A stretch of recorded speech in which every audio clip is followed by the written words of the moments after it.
Hey guys, thank you so much for everyone that's tuning in. This is the first foster care conference of this year, 2021.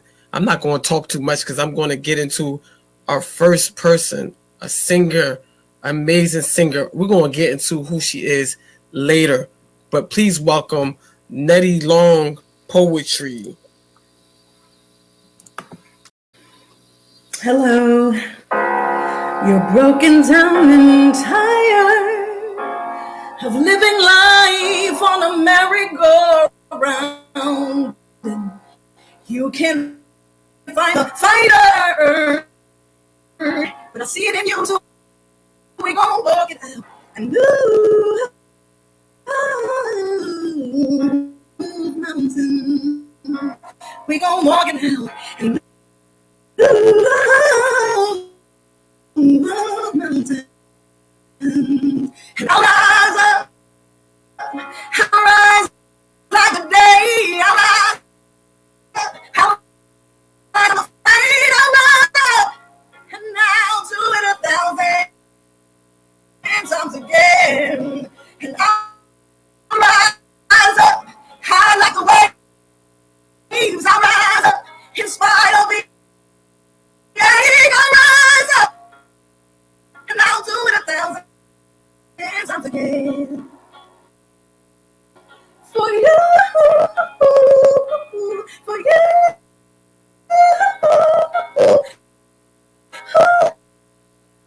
for you, for you. When the silence sits in quiet, and it feels like it's getting hard to breathe, and though you feel like dying,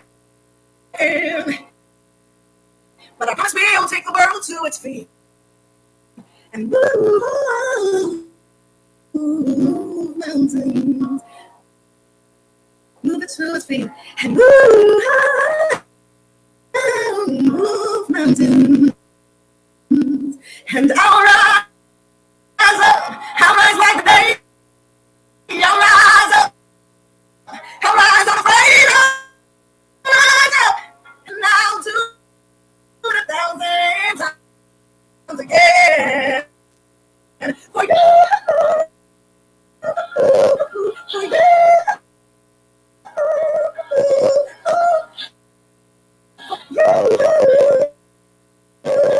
for you.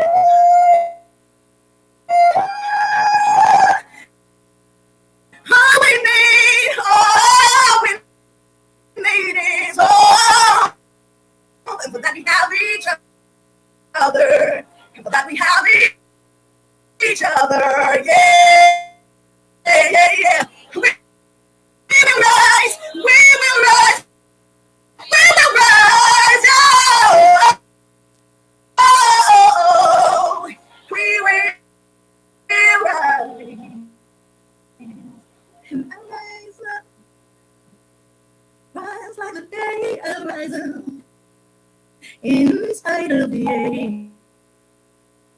I will rise 1,000 times, and we'll rise up, rise like the waves. We'll rise up, in spite of the age.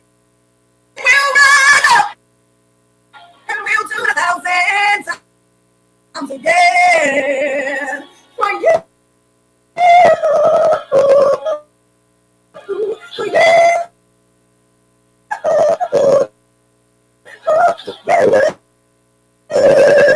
for you.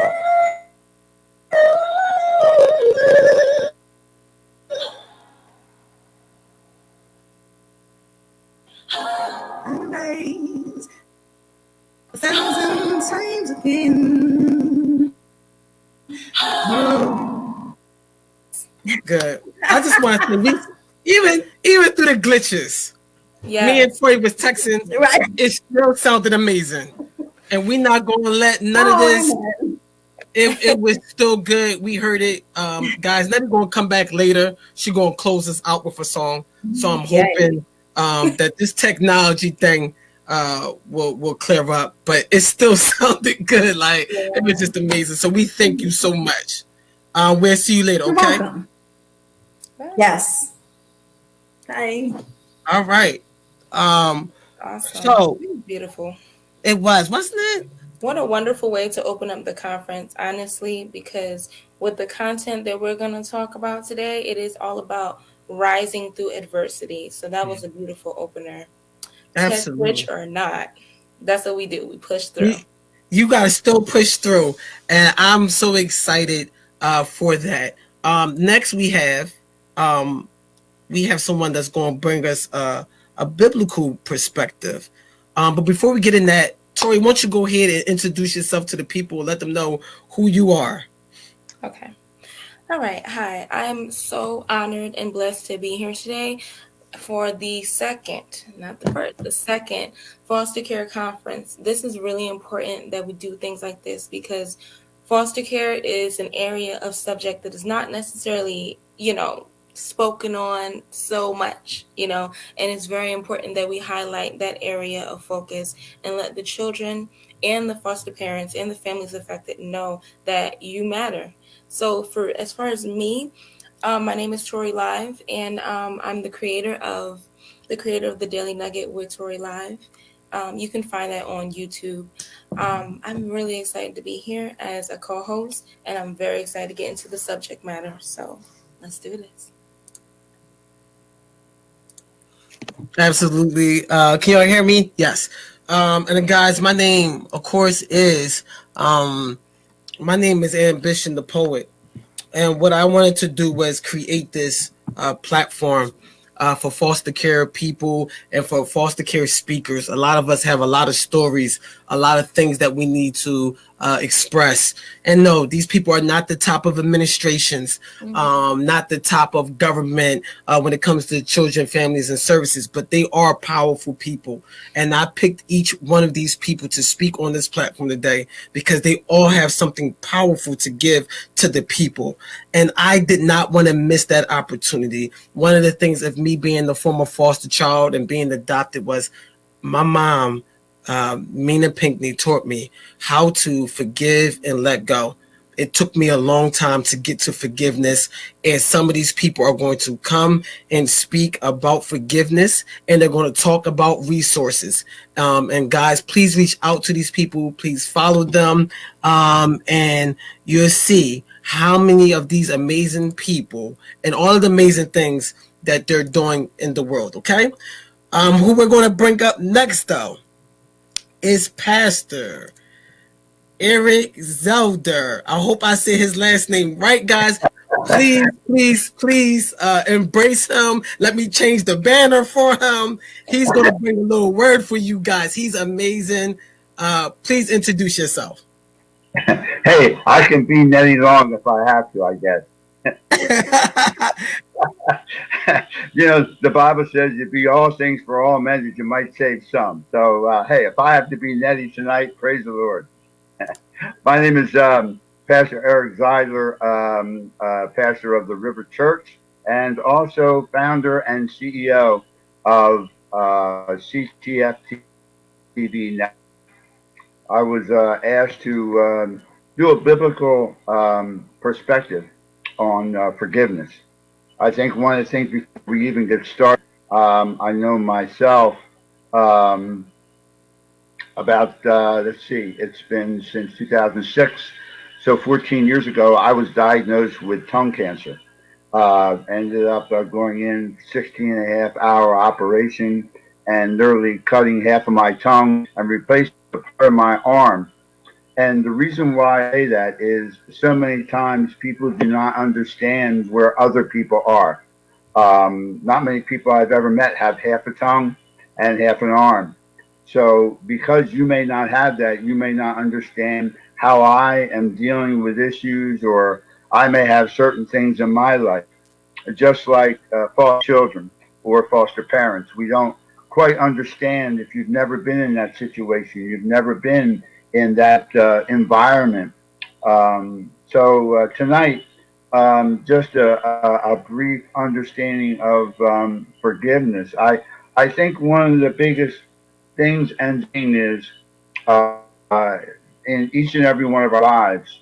there is a necessity to, first of all and foremost, we need to check our heart. What's your heart doing? How good is your heart doing?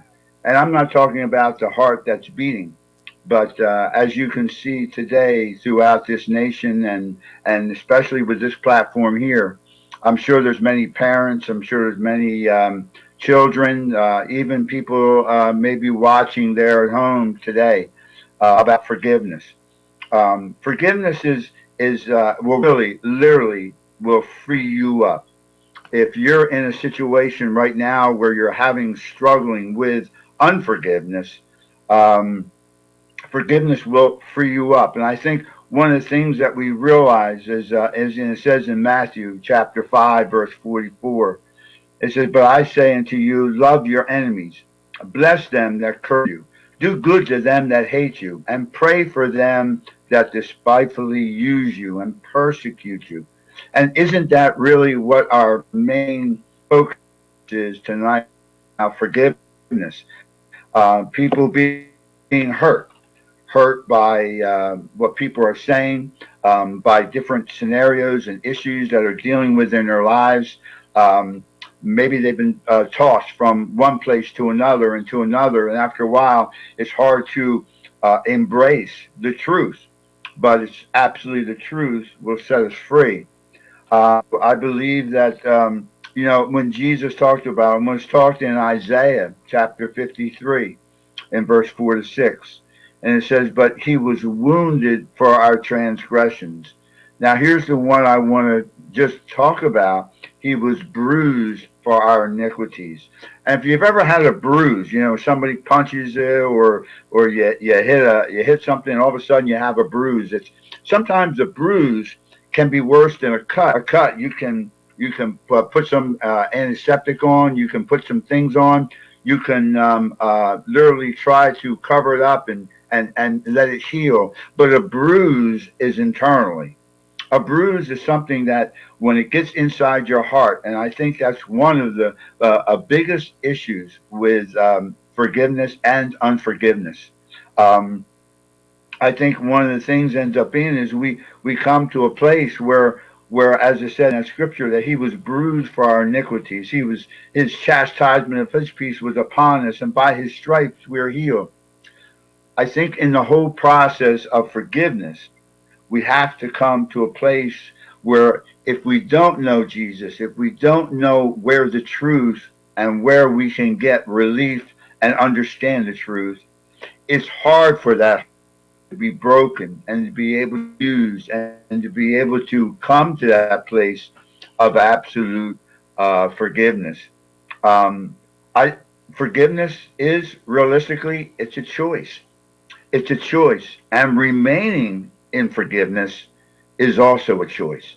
It's a choice as well. It's a choice that each and every one of us, no matter where we are, when we're in that place of being hurt, maybe as you can see, people on Facebook or internet and all kinds of things, and there's all kinds of opposition. We see it in the news today. And what happens is we have to learn to kind of, in a way, put our bootstraps up and become more and more like adults and become more and more and more understanding that when somebody attacks us, that the Bible says that we fight not against flesh and blood, we fight against principalities and powers and spiritual wickedness and rulers of darkness. So when that unforgiveness or when that hurt comes, it's not. We have to look. Think that is hardest issue for each and every one of us to grasp and to hold on to, is because that particular hurts way down deep inside. And I think the thing that's very, very interesting is when the hurt, when it becomes so difficult that we have a hard time to forgive. Oftentimes we look at it and we go, well, if I forgive, then that means that I have to reconcile and be friends again with this person. Well, let me just share this with you. The Bible says this in Colossians chapter 3, verse 13. And it says, bearing with one another and forgiving one another. If anyone has complaint against another, even as Christ forgave you, so you also must do. So, in essence, when we look at this, that sometimes it's hard to forgive. Could you imagine one day waking up and struggling throughout the day? Maybe, you lie, maybe you cheat, maybe you did something that you shouldn't have done, you did anyway. Can you imagine if our Lord Jesus Christ, if God Himself says, you know what? I'm going to hold that against you. I'm not going to forgive you anymore. I'm going to literally hold that against you. And isn't that what we do? We do that very same thing, that very same situation in our life. The Bible says also in Ephesians chapter 4, verse 32, it says, be kind to one another, tenderhearted, forgiving one another, even as God in Christ forgave. So when we talk about all of this together, I think one of the things we have to come to a grip and an understanding is that Jesus is for you. Jesus loves you. Jesus desires the best for you. That no matter what happens, that He will continue to be on your side. No matter what happens, He is omnipresent. That means that no matter where you are, if you're in a place where all of a sudden you are absolutely broken and you are hurting and you don't know what to do, all you need to do is just take a moment, take a deep breath, and just call the name of Jesus. And instantaneously, the Bible says He'll never leave us or forsake us. If He's omnipresent, that means He is everywhere. Reminding the story of when Peter, Matthew chapter 18, and then Peter came to Jesus and said, Lord, how oft shall my brother sin against me, and I forgive him? Till 7 times? Just 7 times? But Jesus responded, I say unto you, and this is where the issue comes in. He says, until 7 times, until 7 times 70. So think about that. We're talking about 490 times you have to forgive somebody. But that's not what Jesus was talking about. Jesus was not talking about the element of how many times so that we have to count them. But He said basically indefinitely we need to forgive one another as the scriptures do. And that's where unforgiveness harbors like cancer. It's like when I had cancer in the tongue and they had to cut it out in order for me to live. And I think the thing that is very awesome is I am healed, I am delivered, and I have been set free from the thing called cancer. And I think we have to look at that. Can you imagine having to give somebody 7 times a day for 70 days? 7 times a day for 70 days. We have a hard time with is forgiving somebody. And what we're talking about now is getting on the other side. That we need to not only, as I shared earlier when I started talking and sharing about today, I think one of the things that's very, very important is that we have to learn that we have to be more concerned about someone else other than ourselves. Tonight, we're here because we are concerned about each and every one that's going to be on here tonight and those that are watching. We want to be God's hands extended. We want to be the arms and the hands lifted up. And I think that is one of the greatest we can give tonight through this conference. Thank you so much. As I try to mess with the screening here, we are thankful for that word. Me and Tori both understand that, and we're so grateful for the different examples that you used. Can you tell the people one more time about the church that you pastor at and the network that you're in charge of that I am on? Yes, you are. I am pastor of the River Church in Penns Grove, New Jersey, and also Salem, New Jersey. The network is CTF TV, which is Catch the Fire TV.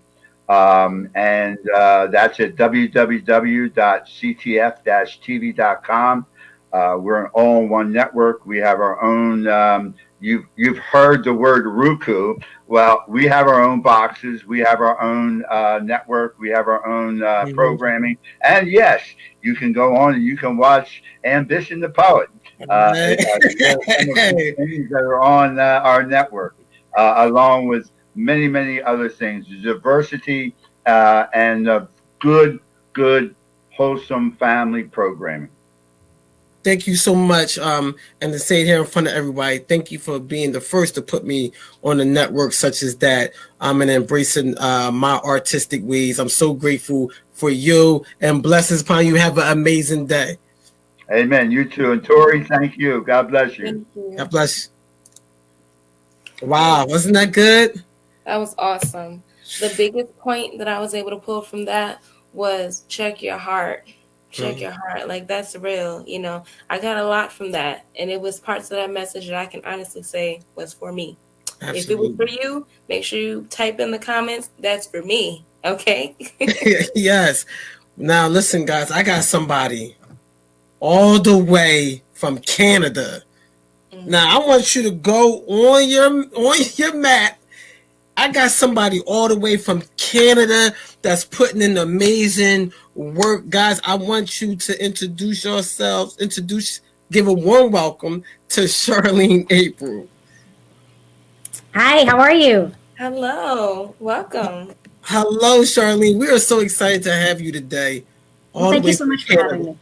All the way from Canada, doing amazing work for foster kids and the former foster youth and current foster youth. Please introduce yourself and tell the people all the amazing work that you're doing. We're going to sit back and listen. All right. Well, first of all, picture this. You're an 18-year-old. You're in grade 11 with less than a year or so to go before you graduate high school. You're in school full time, so the job that you have is after school and on weekends, like everyone else. The medication you have is not doing well for your mood. It's been months and months of testing different methods to take the edge off. The side effects are awful, and they're causing you to fall asleep in class and spontaneously well up with anxiety that just makes you want to jump out of your skin. But you don't dare tell anybody because they'll think you're crazy.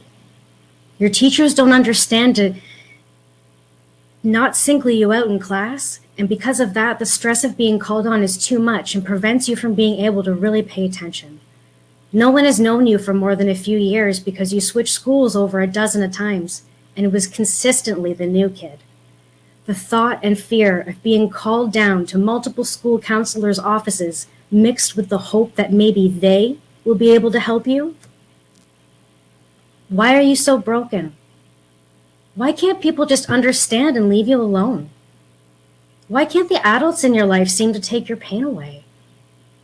Why does it feel like no one is doing anything to really help you? Maybe it's because you're so depressed. You just can't express yourself so they understand. So you sleep and you shuffle around, waiting for the day when you feel anything but blah. You flash back to being a child, hovering in the corner, as your mother spits fire at you from above. How could you be so stupid? Do you have any idea how hard it is to be your mother? You make me sick, and I can't even stand the sight of you. She shouts as you fear the physical beating that never came, but it left the emotional scars that rotted you from the inside out. Now here you are, just waiting for the bell to ring so you can rush to your job 5 to 6 days a week. Are you a workaholic? No, but you're living on a friend's couch and have been since your 18th birthday. The group home that you were in had to kick you out so some other broken youth could be brought in your place. Why don't you have an apartment? Well, let's think about all the things needed to get an apartment. The first is the deposit of first and last month's rent. That's a lot of money to try to save up from a part-time job. With the average rent of a one-bedroom where I live in Ontario going for $800, and the amount of money the system gives you until you're 18, until you're 21, is only $850. How the hell are you supposed to live on $50? It's been 6 months. Your friends' parents are getting frustrated you're still there. The shame you feel as you're reduced to begging anyone you know to spare a warm spot to sleep in as the whirlwind of work, school, work, school, work, school wears you down day by day. You're contributing to the house you're staying in, but you haven't felt like it was your home for a while because of rising tensions. Think about what else you need to get an apartment. Good to excellent credit. How do you get that? By paying bills on time over and over and never defaulting. How long does it take to build credit? Months. It takes months. And what bills do you have sleeping on a couch? Why didn't anyone tell you sooner that you needed to start to build credit like a year ago? Does your cell phone bill count? Can you get a credit card? Do you even want one? You have no idea. And you just can't think about it with all the work you have to do for school and not get kicked out. You're already on thin ice. You need to be able to stay in school or your friends' parents are definitely going to kick you out. What about references that property owners ask for? Are they supposed to put that they were kicked out of their biological home because of nothing they had done wrong? Placed in dozens of foster homes and group homes over the years? Never adopted because people like to adopt babies. So now you sleep on a couch, and the people that live there think you're a great couch renter? Is that what I'm supposed to put on my references? What kind of references could an 18-year-old possibly have? You run yourself ragged working, and it only brings in barely enough to cover food and shelter. And it's clearly evident to any landlord that looks at your pay stubs. You have everything running against you, and you've still got to find a way to make it happen. So, aren't there 18-year-olds now that get places without issues? Yes, there are. However, rarely do they come from foster care. These are the youth with families and someone to co-sign on the lease. Foster kids don't have co-signers. Foster kids don't have access to the support they need to save deposits, gather credit, and do all the things necessary to rent a place to live anywhere. 6 more months pass. Your friends' parents have. They'll not let you come over to sleep on their couch anymore. You spend as much time as you can at work, but because of COVID, you can't stay past your shift. You've got homework in your backpack with an assignment due in a couple of days, but now you need to find a place to sleep rather than working on editing an essay. Any motivation you had to go to school quickly disappears as you start to have trouble finding places to bathe and clean your clothes, and you're terrified that people will find out you're homeless. Between that and crippling depression for meds you can't afford because you've had to spend the money you've saved on expensive short-term shelter in unsafe and unsanitary places. You use the shower at school, and someone catches you, so you promptly drop out of school and your work is starting to harp on your performance and appearance.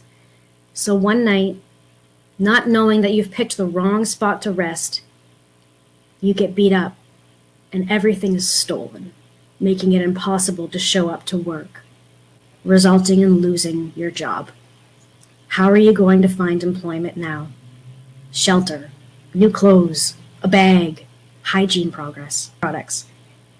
You bounce from alley to men's shelters only concerned with staying safe and staying healthy when a person's main concerns are these two things. Nothing else can be achieved.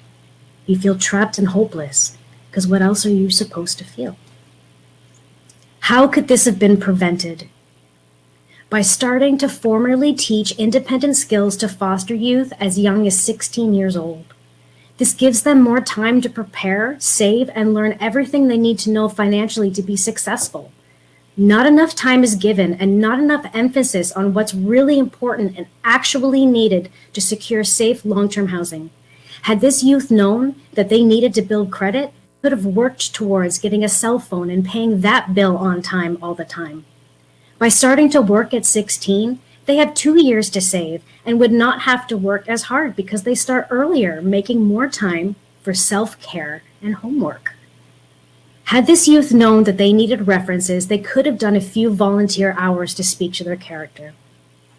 But when all this stuff is thrown at you too late, there just is not enough time to build credit, save money, and get the resources you need to be effectively independent. My nonprofit, Creating Roots, aims for an Ontario and eventually a nationwide program for all foster youth with self and career exploration, financial literacy, and tenancy preparation before their 17th birthday, and sooner for those who wish to emancipate sooner. By the same regulated programming for all youth, we can be certain that these youth will have a greater chance of not falling through the cracks, like the one above. Some of this youth story is my own, some of it's not, some of it's yours.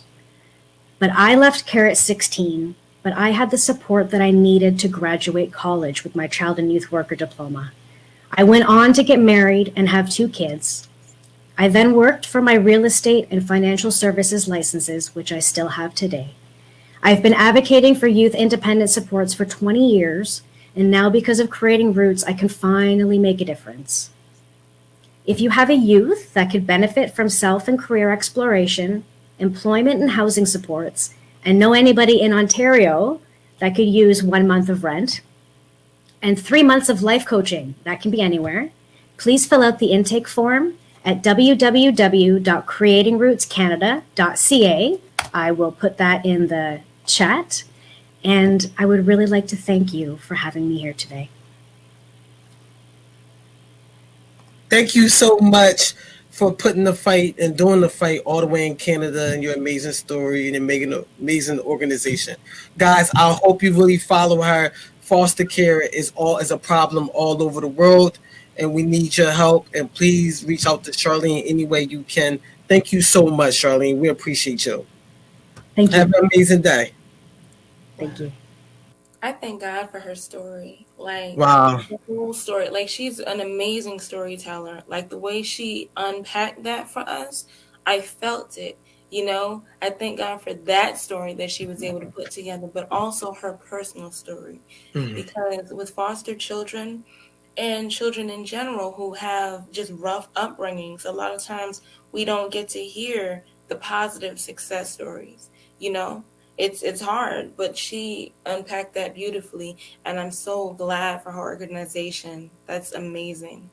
Absolutely. And for her to be all the way in Canada and to take time out for me, I'm so grateful for that. Next, we got somebody all the way from Texas. Make sure she's ready. Let me make sure she's ready in the background. Are you ready, Internet? Are you ready? I think yeah. Let me make sure you sit down first before I bring you up. Yes, guys, this is an amazing person. She has a book out all the way from Texas. Let me make sure that she is good. All right. Are you ready yet? Yeah, I'm ready. All right. Well, hello there. How are you guys doing today? Hi. Good. How are you? I'm Good. doing We're happy to have you, and we want to introduce you. Thank you for coming to speak. I know you may be having some technical difficulties, but we gonna make it through. Yeah, for So sure. you go ahead and give people your mission and talk about your book a little bit, and we're gonna get out your way. okay. My name is Antoinette Onyx King, and I am from Michigan, but I currently reside in Fort Worth, Texas. Today, I'm an author, playwright, and a public speaker, and I like to speak on behalf of all children. Now, I was a foster child myself, and I grew up in this system. And when I was in foster care, that was back in the 70s, and it was very, very different from what it is today. And I can tell you that the need for foster parents is so great. When I first went into foster care, I was a small child, and they didn't have any families that took kids like me. So I was a little black girl that needed a home to go to, and they didn't have one for me. They didn't have the CASA Foundation, that's the court appointed child advocates. They didn't have that back then that they have today. So it wasn't sort of geared towards reuniting families. It was just like warehousing kids. I wrote a book and it's called Even Me.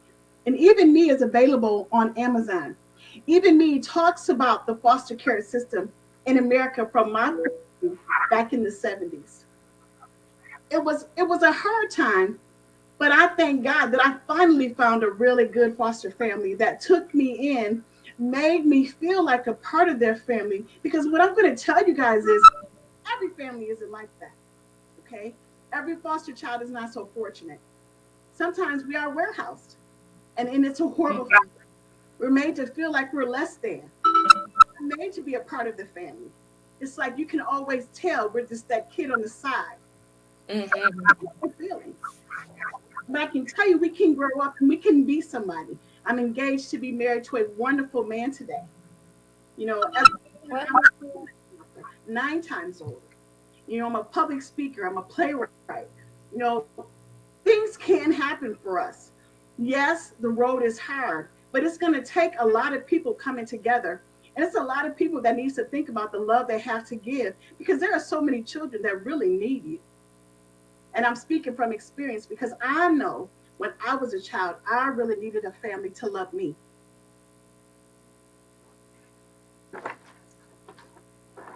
I talked about CASA because being a CASA volunteer, what you need to know is foster kids, they face some great challenges. Now, like I said, the goal today is to reunite children with their own families. But what about if that's not possible? They need somebody, anybody, to know that they care, and that's where unforgiveness comes in. And I thank you for asking me to speak about that because that is a really really big piece of the puzzle. And I had to learn it as a foster child myself. Like I said, I had to forgive my own mother and my own family because a lot of times, and in the situation I was in, my mother couldn't help the things that she did. Addiction is a horrible thing. So she couldn't help the things, but I had to forgive her because I'm a kid and I didn't really understand about addiction and I actually didn't care about that. I cared that nobody would take care of me. Nobody was there for me. Now, did I understand that my parents had their own struggles? Actually, no. But I didn't care if I would have tried to understand. And that's what we have to know about kids today. They don't care about whatever's going on because a child is a child. They care about, do I have the clothes that my friends have? Do I have enough food like my friends have? That's what's important to those children. Does somebody care about me? Is somebody tucking me in at night? Is somebody making sure that I have a good breakfast or that I have a good lunch at school every day? That's what's important to a foster child. Who is teaching me about Jesus today? Because a lot of families teach that, but what about these kids that are lost in the system and slip through the cracks? We have to remember and realize that those children are important too, because they can grow up and it can be that very child that slipped through the cracks and nobody cared about that's going to grow up one day and be over your children today. So that's something that we all have to take a look at. Once again, I wrote a book about my perspective of foster care in America, and it's called Even Me, and it's available on Amazon right now. Even Me by Onyx King. Is because you know what? Kids need to know that God loves even them. Even if you're a foster child who did not have a perfect family, maybe you did not have the best of everything, maybe you didn't have the best of nothing, but God can love even you. And that's what children today need to know. That's what adults today need to know, that God can love even them.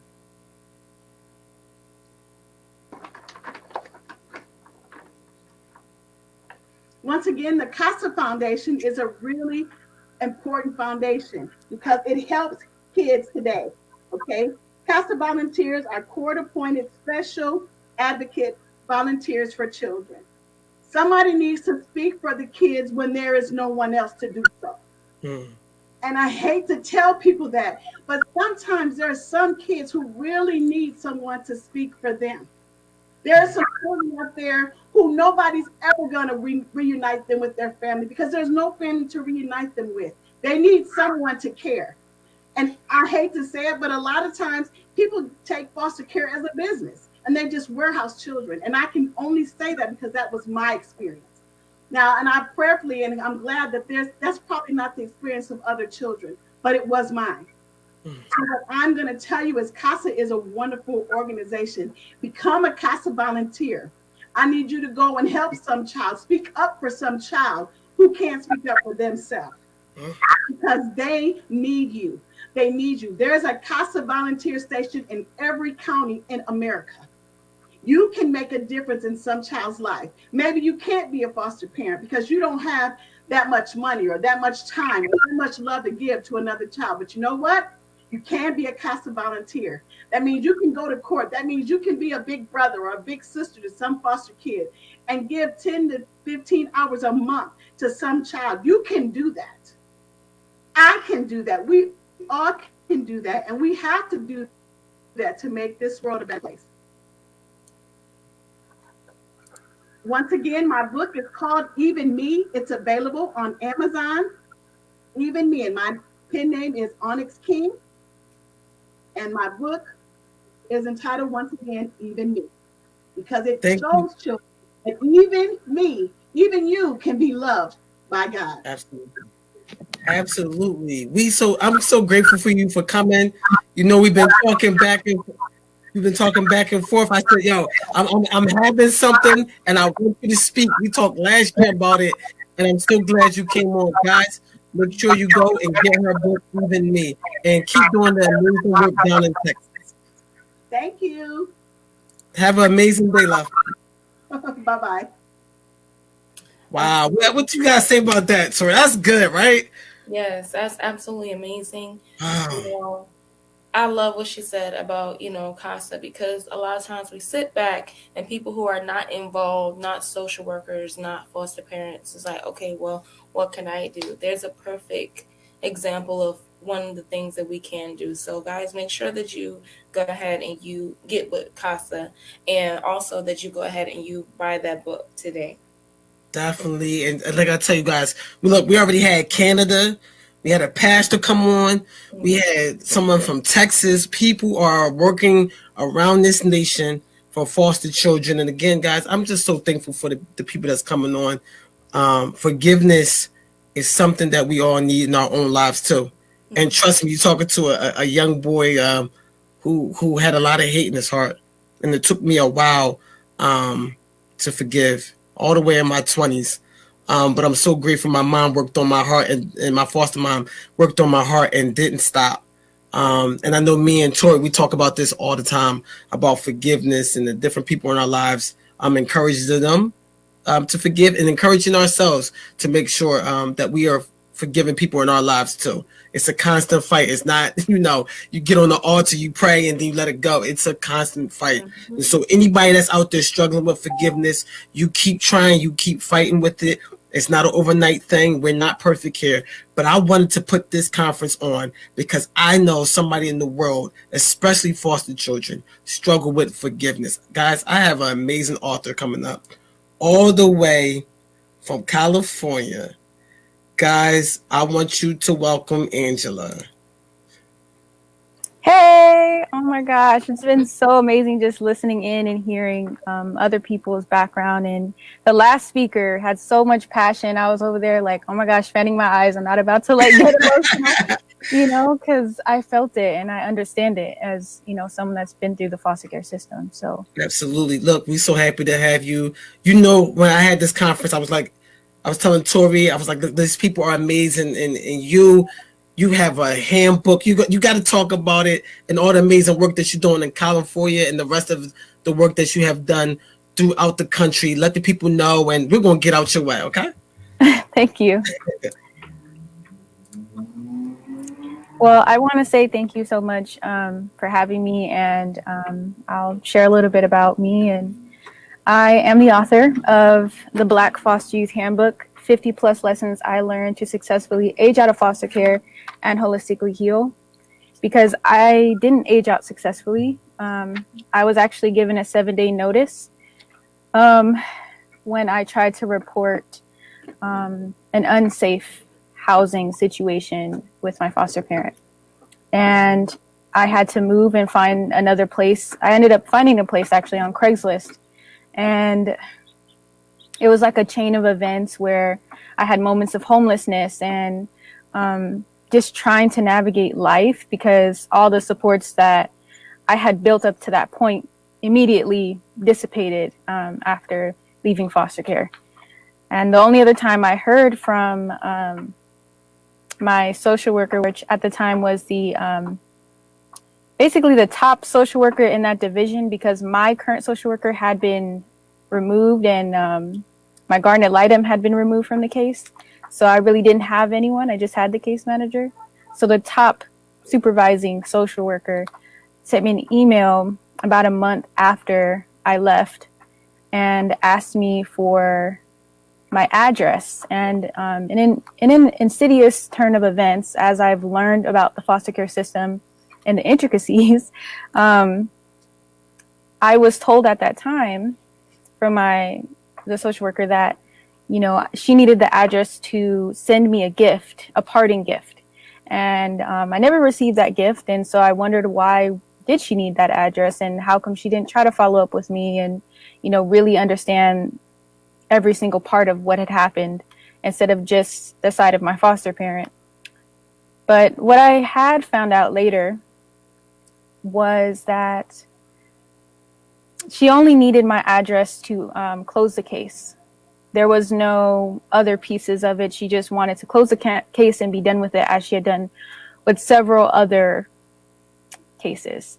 And so I think when I think about young people in foster care and their experiences, as I've traveled across the nation and had different legislation passed into law, and just hearing the stories of young people in foster care, me and mine, it's very painful to know that consistently every single adult in our lives end up failing us in some way, to the point that we just have all this built up pain and anger and frustration and the open-ended questions of why me, why did this happen, and why does it continue to happen?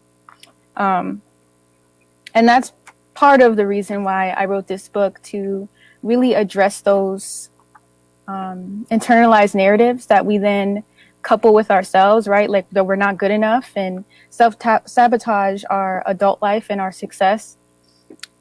And so it's beyond aging out. You know, who are we now after all the pain, after all the trauma, after all of the misconceptions of life and success and love?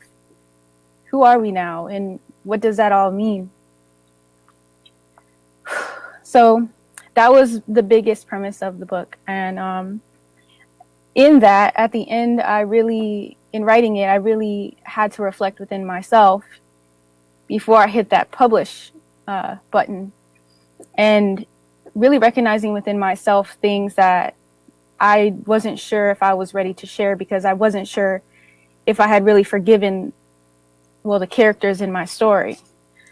And that was something that really kept coming up for me, which was, you know, how do I forgive people that don't deserve being forgiven? Like, how do I do that? And why should I do that? They don't deserve it. So I think for me, what I have come to find is that it's really not about them. It's really not about the impact that has been, negative impact that was on my life. It's about what I've done with it and who I'm choosing to be in spite of it. And that in itself, I believe, is a cornerstone to liberation, your own sense of liberation, and not holding yourself back because, you had to do things in a certain period and season of your life that life required you to do in order to survive, like those survival things that you had to do. And, you need to forgive yourself for that, because in that season of time, that's what was required. And it doesn't make you, a bad person. And everyone is human. We make mistakes and we do things that we think is best at that time. And if we hold on to it, then we stifle our own progress in life, our own human experience, our ability to express love, to feel love fully, to have fun, to feel fulfilled in our purpose in life. And that's not fair. So as I was addressing these things, and I'm still addressing these things, I've in no way done. I feel like every layer of trauma that I've experienced and every layer of life or a new milestone in life opens up this other side of trauma or something that I've gone through and urges me to dive deeper and to heal deeper.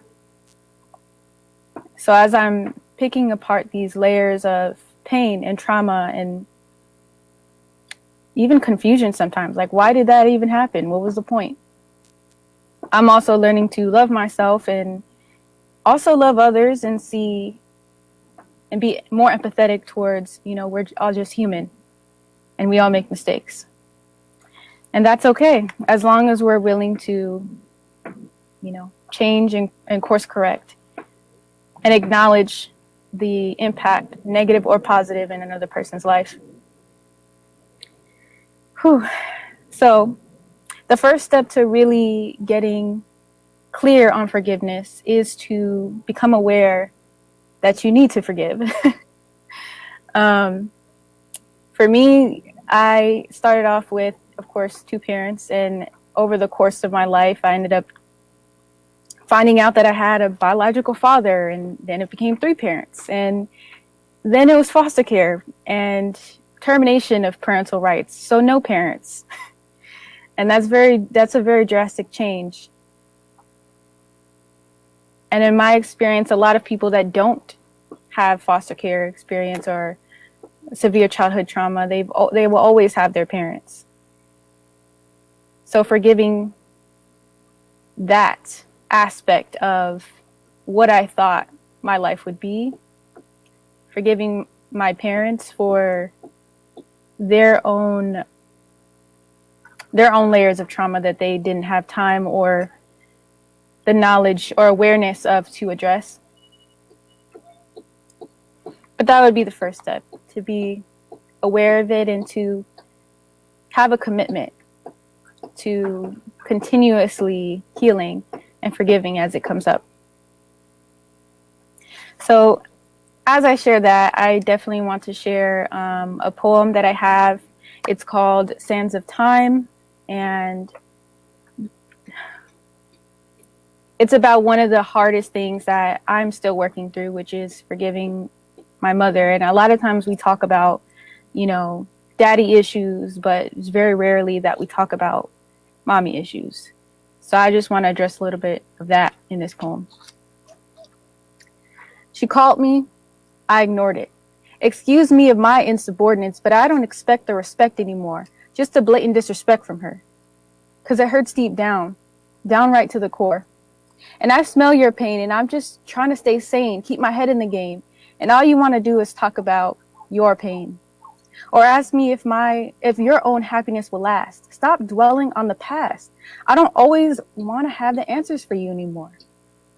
This is my time, and I'm not trying to be rude, but I can't even understand you half the time. Looking back, my childhood feels like an unsolved crime. Something off of New York Times, and I know you got yours for your dirt, but shit, it still fucking hurts. And yeah, what about you? Still in those same shoes, flirting with the same fools, using the same manipulation tools. But I'm not mad. I don't want to bicker, be petty, and fight. But the mood you have me in is like a dark hole trying to suck the life out of me. What's your goal? Do you know your purpose? Have you noticed that this wormhole that you're calling a life is really a cry and shit fest? I mean, really, how many times will you fail this test? How much longer are you willing to sacrifice your rest? Or the rest of your peace of mind and mine? And maybe you don't get it. And maybe you never will. But stop pulling me back. Matter of fact, don't touch me. I've had enough of listening to this sad, endless track. I pour into you and you take it all. No love back. Stuck in a loop and I'm taking shots. And you cutting my hoop. It's almost my wedding day and still no heirloom. I mean, what do you want? I can't help you. I'm pouring myself into an empty test tube. Damn. How far are you trying to take this? Because either way, I'm going to break this generational curse. They don't tell you, but the process is really the worst. But I know my vision and I know my purpose. And I know I'm worth it. I'll take the painful journey in my mind, sprinkle some seasoning on it with a squeeze of lime, and turn back the sands of time to create my new reality, a life that's so fresh with no fatality, a place where the love is true, where you ask the meaning of excellence, and your people scream back, you. Wealth for generations as we all take sacred libations on lavish around the world vacations. Because if it's not now, then when? And if it's not me, then who? Yet I wish you could come with me, but you know, I'm not your savior. I gotta cut the ties off with self-sabotaging behavior. Maybe one day you'll realize you are your own savior. I love you. I wish you the best, but I'm done settling for less. Be blessed. Peace. If you are in the San Diego area, please check out Just in Time for Foster Youth. They're an awesome organization. And again, thank you so much, Tori and Ambition, for this space. No, thank you for sharing your story and being transparent. I was writing about how do you forgive someone who's not worthy of forgiveness, that doesn't deserve forgiveness. That's the hardest thing, and it's going to be a fight. But you're going to get there, and we all are struggling with it. But it's time to let go. To be the best us as former foster kids, we have to let go. That it's a energy that we hold when we don't let go. And sometimes they're going with their life, and we're still harboring something that's holding us back. But you are now that light, and somebody else needs you to tell them it's okay. Let me show you, how I forgave. And now I'm writing books and inspiring the next generation of foster kids. We thank you so much for coming. Is there any way, please tell us where they can follow you at too as well? Yeah, you can follow my author page on Instagram. So it's at Original Soulflower. And then the website is Original Soulflower, and soul as in SOUL. So yes, Original Soulflower on all platforms. Definitely. And please write your social media in the comments on the live, and share it to your page just so people can see, okay? All right, thank you so much. Thank you. Wow. What you think about that? I think that she said so much stuff that is so relatable. We were chatting in the comments, and you're like, oh, what do you think about, writing about stuff that you're not all the way through? And that's where I'm at. That's literally where I'm personally at. It's not easy. This road called forgiveness is definitely not an easy thing. But every day, learning how to get there, like taking bite-sized pieces on how to get there, that's the only way we make it through our days, I feel like this line in her poem was so super relatable. My childhood seems like a crime scene. I was just sitting here like, because that's how so many of us feel, especially people who've been previously in the system. It's like, what did I do to deserve this? But I'm glad that she brings us back up, because she's like, it's not your fault. And that's a major key to forgiveness. We got to understand it's not our fault. Certain things that we went through in life, and put into the system, that wasn't a fault of our own. We were not bad kids. It happened. Whatever happened, it happened. And it's not us. So absolutely. That forgiveness, I guess it starts with self. Yes. Radiate outwards. Absolutely.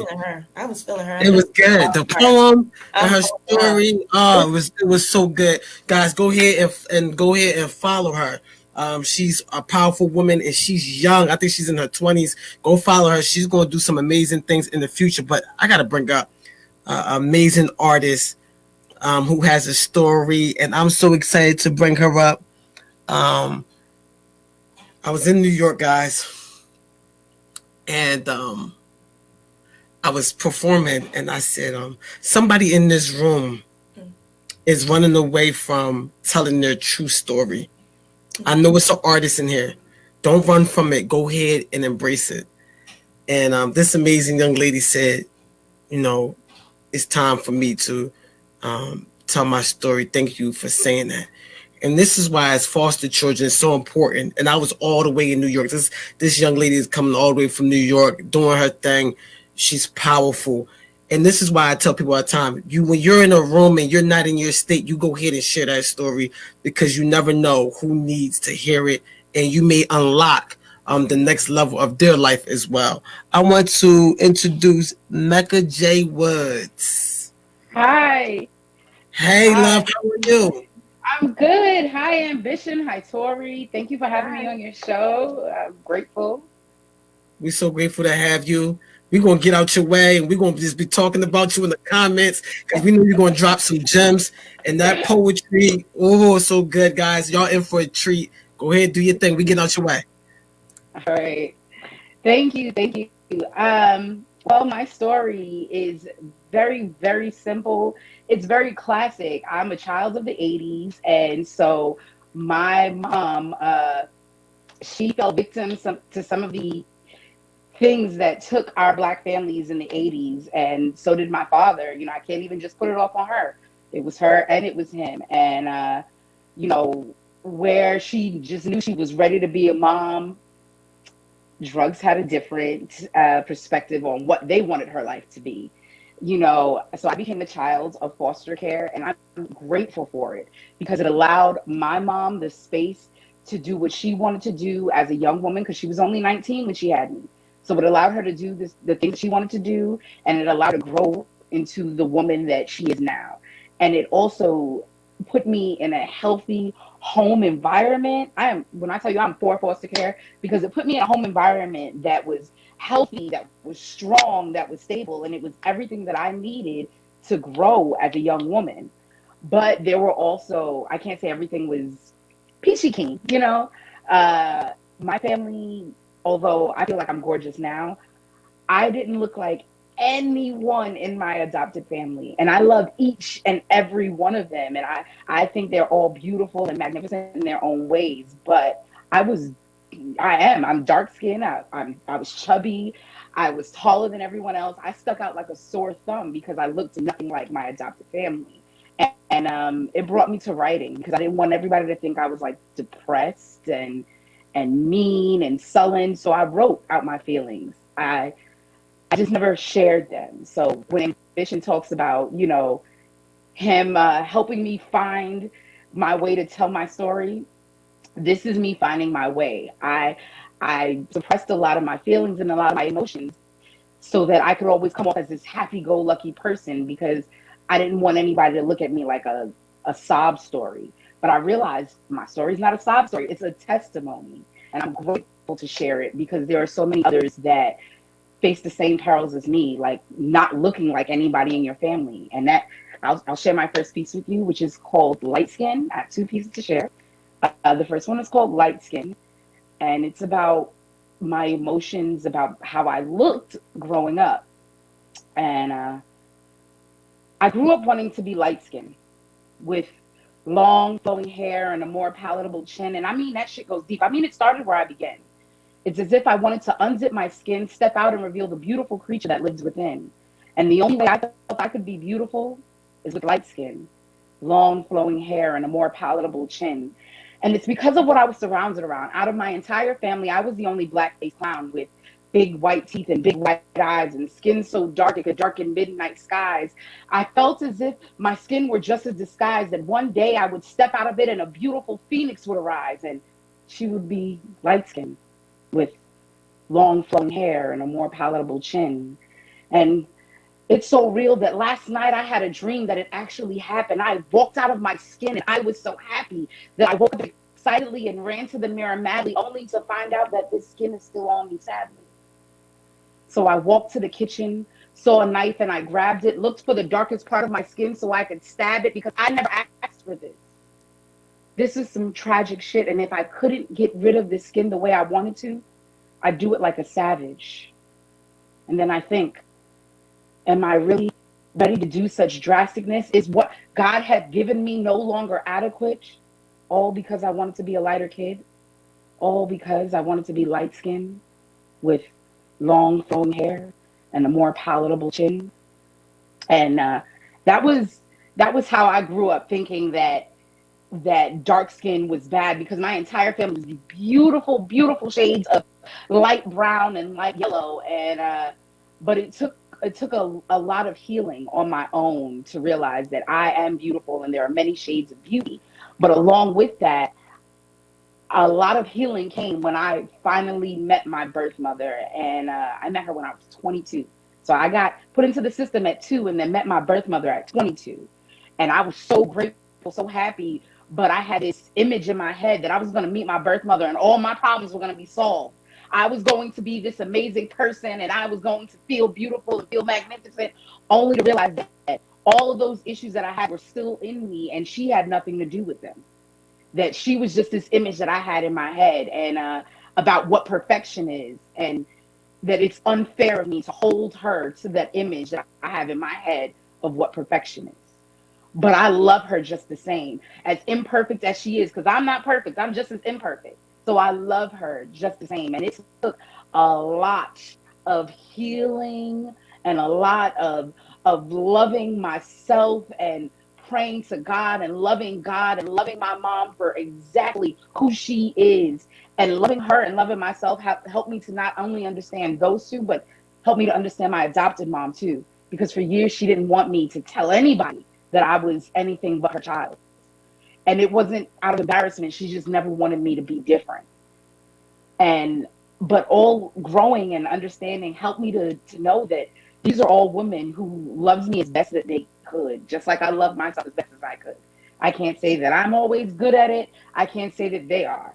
But who is? So all of that comes with healing and love. And that brings me to my second piece, which I wrote to my birth mother. And this will be my first time reading it in public. I wrote it after meeting my friend Ambition the Poet, and he challenged me to go deeper and really get into how I felt and heal myself from within. And I started a whole series of pieces called Therapy. And so this is the first piece out of Therapy, and it's called Mother. Uh, I didn't write this to embarrass you, Mom, but this is my therapy. I spent one too many years masking this tragedy. That is me, that started with you. Because you were supposed to be the example of what true love means. But the call of your addiction meant more than the cries of your baby girl. And I needed you. As much as I hate it, I still do. I didn't write this to embarrass you, Mommy, but I just wanted you to know why I was never good enough. Did my smile not soften your heart? Did I cry too much? Did I not look like what you wanted? Did my infant eyes look into your soul and search for the love that you couldn't give yourself? They say that your child looks like a person that you despise the most. Well, I look just like you, Mommy. And as I write this, I think I didn't write this to embarrass you, Mommy. But there are so many times that I cried into sob soaked, flattened pillows, cursing God for separating me from you, because in my adolescent mind, you were love to me. Then meeting you and realizing that it was just a fantasy. As I write this, I don't mean to embarrass you, Mommy, but I wanted you to be better. I wanted you to heal yourself and then come back and do the same for me. I didn't write this to embarrass you, Mommy, and I'm sorry if it does. But there are walls that I've had up for so long, making it impossible to love. And although I know you now, Mommy, I can't say that I feel any different. I waited so many years for you to come and subside my fears, not knowing that God had already given me the cloth to wipe away my tears. As I write this, I think, I hope this doesn't embarrass you, Mommy. But I am happy to say that although I look just like you, I am not you. I am the person that God needed me to be. I have traveled all of the roads that He needed me to see. And honestly, I can say that I am not mad at you, Mommy. As an adult, I understand that your struggles were never with me. I see now that that you face your own personal demons daily. And if I judge you, it wouldn't be done fairly. So as I write this, I really mean that I don't mean to embarrass you, mommy, but writing this is my therapy. And the questions that I ask you, God has already answered in me. So I love you, mommy, and I hope that this does not embarrass you. And that is my story. And I am Mika J. Woods. Thank you for having me. Oh wow. Amazing. Just amazing. And we are so grateful that you shared that poem for the first time on this platform. That's showing your vulnerability and stepping out in a new era of your writing. We're It so is. It is. grateful for you. Please tell us again where they can find you at. You can find me on all social media platforms at Mika J Woods. That's MEKA, the letter J, and Woods like Tiger Woods. And I am, you can Google it. I know My that's right. website too, MikaJWoods.me. Thank you so much for coming all the way from NY. If you're in New York, hook up with her. She's doing amazing things, and we'll talk to you soon. Have an amazing day. Thank you. You too. That was Wow, fantastic. what you think about that? My favorite line in the piece was, she said, I wanted you to fix yourself, or I wanted you to go, yes, I want you to go fix yourself and come back and do the same for me. Wow, I'm glad that she found out that she can do the same for herself. And, I hope there's so many other people who listen to that piece because that was amazing. I hope other people who hear that realize that they can do that for them because so many times we attach our fixing, we attach like us being better to another person. We attribute it to our biological parents or whoever. And we say, you're supposed to fix me. But the truth is, it's our job to work on us, Yeah, it's so true. I love her first line. I remember when she first read some of it to me about, I didn't write this to embarrass you, mommy. Yeah. And even though she's a grown woman, she's writing through her child perspective. And articulating, this is not to embarrass you, but these are the things I'm going through. And oh man, I remember being teased about how dark I was. That light skin stuff, oh, it rocked me too. And I was a boy, and I know a lot of women and foster children struggle with being dark skinned. And I think Internet also put in the background, she struggled with that as well. And wow, it's so hard to go through being dark skinned and the people who make fun of your skin color. Not only are you fighting racism, but there's some in the race that are playing the colorism game that's given to your kids, and it happens all throughout elementary and middle school. It's bad, and I'm glad that she was able to overcome and write about it. That's the important thing. So yeah, all right, we're going to bring up. Listen, this lineup is nothing but superstars. I'm not bragging.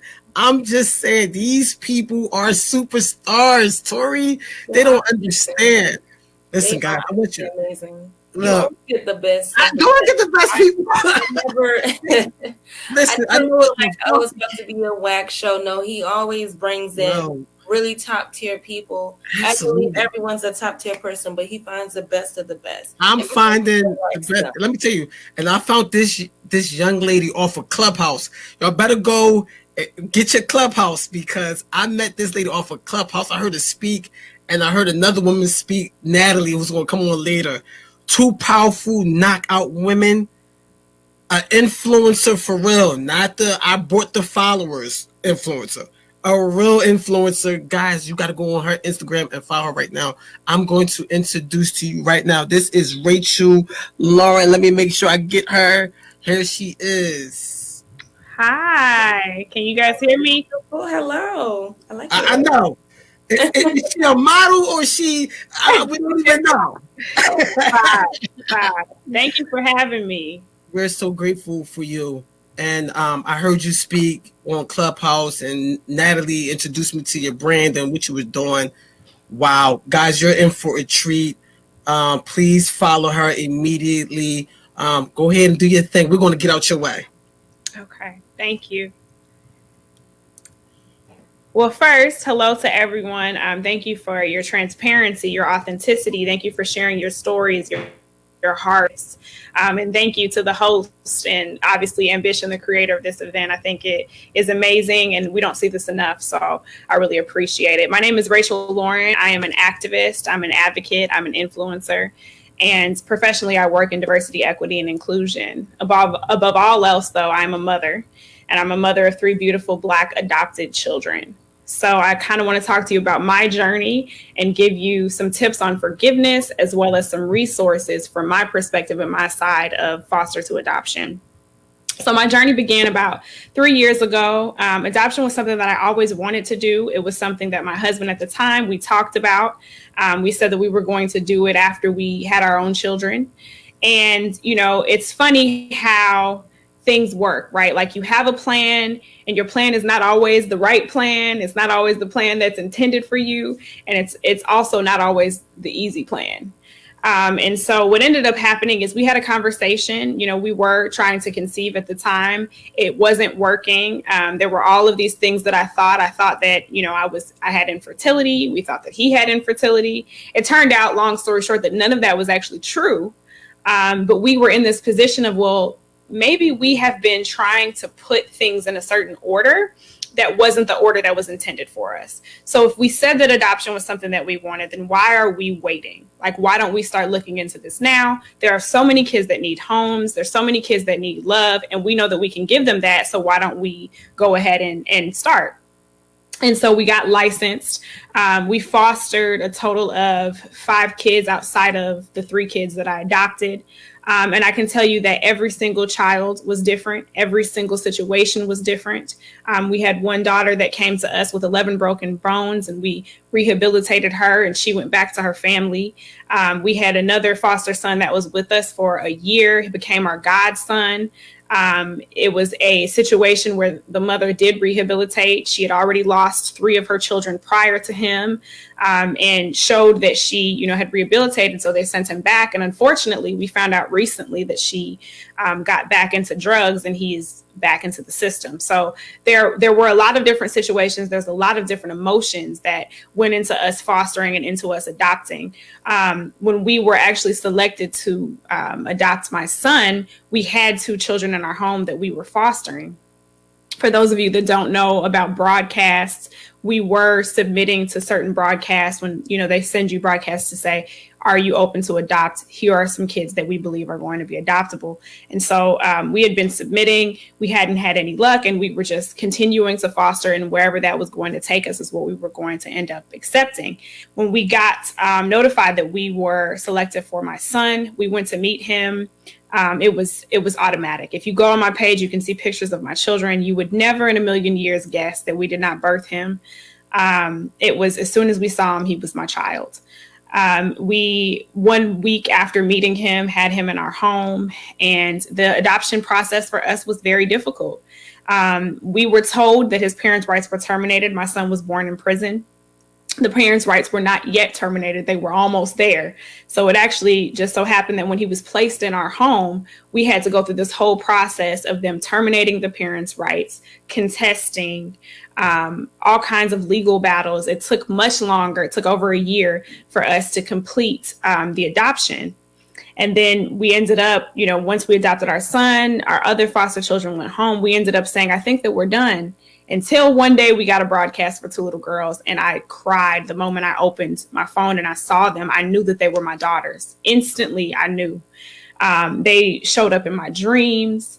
It was something that I couldn't even think until they were in my home. And so fast forward, I'm now a mother of 3. I've adopted all 3 of my children. And what I have to tell you is, as it relates to foster care, as it relates to forgiveness, is that I think a lot of times when we think about foster care, we think about adoption, we think about the children, rightfully so. That's the first thing that we should think about. We think about, though, maybe the judges. We think about the caseworkers. We think about the bio families. We often don't consider the feelings, the thoughts of the foster family or the adoptive family. And so I'm here to tell you that forgiveness is something that definitely has been a part of my story. Every time you get a placement and you have that child and you love that child and you begin to bond with that child, there is a certain amount of protection that you feel. You want to protect them from any hurt, any harm. So hurt that happened to them in the past, you're not cool with it. Present, not cool with it. Future, not cool with it. So there was a definite forgiveness that I had to have, even if it wasn't something that I had to sit with someone else and have a conversation. I had to have forgiveness for families that had done some of these children wrong. I had to have forgiveness, for pain that was caused to them, and kind of release and let go and understand that their lives, that God had a hand on their lives. There had to be forgiveness for caseworkers, because let's be honest, not all caseworkers are built the same. And we've had to deal with lots of different caseworkers. And so there had to be some forgiveness there. There had to be forgiveness with judges, because even though they try to make the best decisions, they're human too, and they don't always make the best decisions. We had to forgive ourselves, because at the end of the day, we're humans and we're parents, and every parent tries to do what's best all of the time, but we don't always get it right. So forgiveness is a theme that has to happen when you're rehabilitating these children. When you are opening up your hearts and your homes, you've got to consistently be willing and ready to forgive, because there are so many things that you're faced with. Society tells you so many things. And so forgiveness is a regular part of what we do. And it's a regular part of what I have instilled and taught my children. I understand that my children are young. My children are under 6. I have a 6-year-old, a 5-year-old, and a 4-year-old. And I tell them every single day that I love them, that they were chosen, that, journeys to families look different all the time, that families are not always about blood. And I remind them that I want them, that I wanted them then, that I want them now. And I know that one day they're going to have questions. Identity is something that is very big for everyone, especially when you are Black and in America. And so I understand that there is a part of their identity that they're going to want to learn about. There's a part of their identity that they're going to want to ask questions about, and I'm open to that. And what I have learned through this process, when we talk about resources, is that it is extremely important to have therapy lined up. I have therapy for myself and therapy for my children, because again, going back to the perspective of a foster parent and an adoptive parent, once children leave your home, we know that reunification is supposed to be the goal. Once children leave your home, that doesn't mean that there's no pain.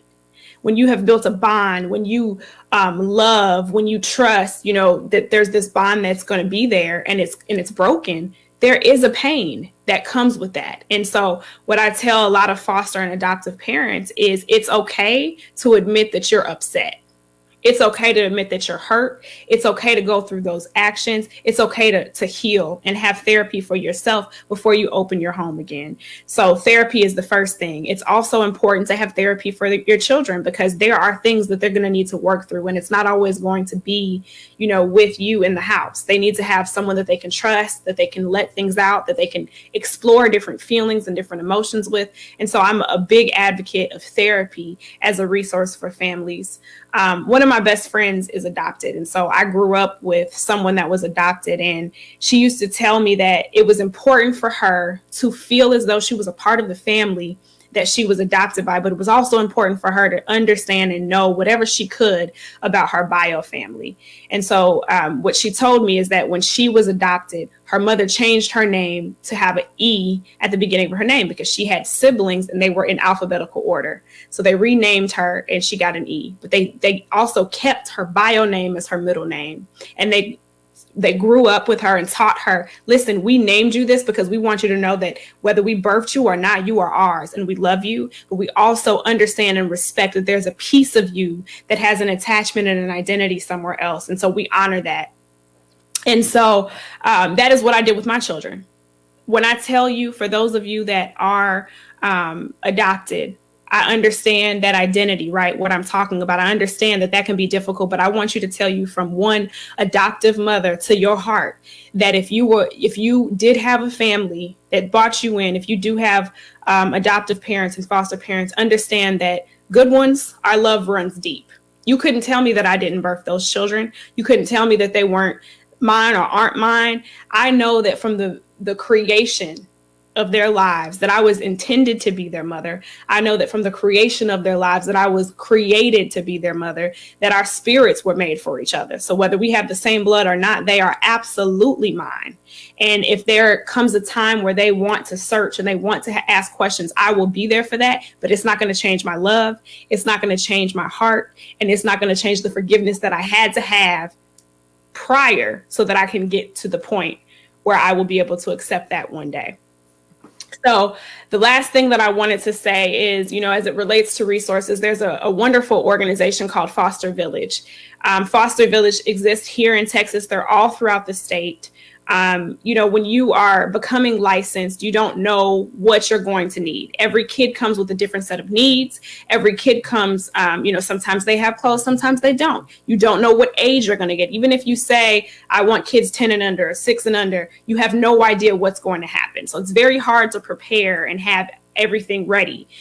Foster Village actually exists to help foster families and adoptive families find the items and get the items that they need quickly. So when you get a call and you have a placement, you're actually able to go to Foster Village and say, hey, I have a 3-year-old coming. I need a crib. I need a car seat. I need a high chair. And they will literally deliver it to your house. They have other foster mothers that work around the clock to make sure that they can make the transition simple and seamless, not only for the family, but for the children. And so they actually helped us a lot. Every placement that I got, I was able to just submit a form and say, these are the things I don't have. These are the things I need. And it's a wonderful community. We're able to donate to them to help them get, more items. We're also able to give them gently used items and keep, that going and keep that family going. So that is all. Thank you so much. Thank you so much for coming on and speaking. We are so grateful for you. Can you give people that resource one more time? Yeah, Foster Village is the name. So if you just go search Foster Village, they're on Instagram as well. If you go to my Instagram, I'll go ahead and share it. So anyone that goes to my Instagram can find it. Definitely. And please write the link in the comments of this feed, okay? Okay, Thank I will. you so much for coming through. We are so grateful for you and all the amazing work that you're doing. And Tori, did you want to say anything about her and the foster parent work that she's doing before she gets off? I absolutely did. So I wanted to send you a friend request. And I've seen the beautiful children, and they're gorgeous children. And you can just tell. See, you can tell when a child is being loved properly. They all look loved so properly. So, I want to thank you for being a wonderful person, just like loving them as though they're your own, because they are. Thank you. Thank you. Thank you so much. Have an amazing day, Rich. Absolutely. Wow. Wasn't that good? You hear so many like foster care horror stories, but when you hear the good ones, it's so heartwarming. I love that. Like her kid, they look so gorgeous. They did some photo shoots. Oh my God.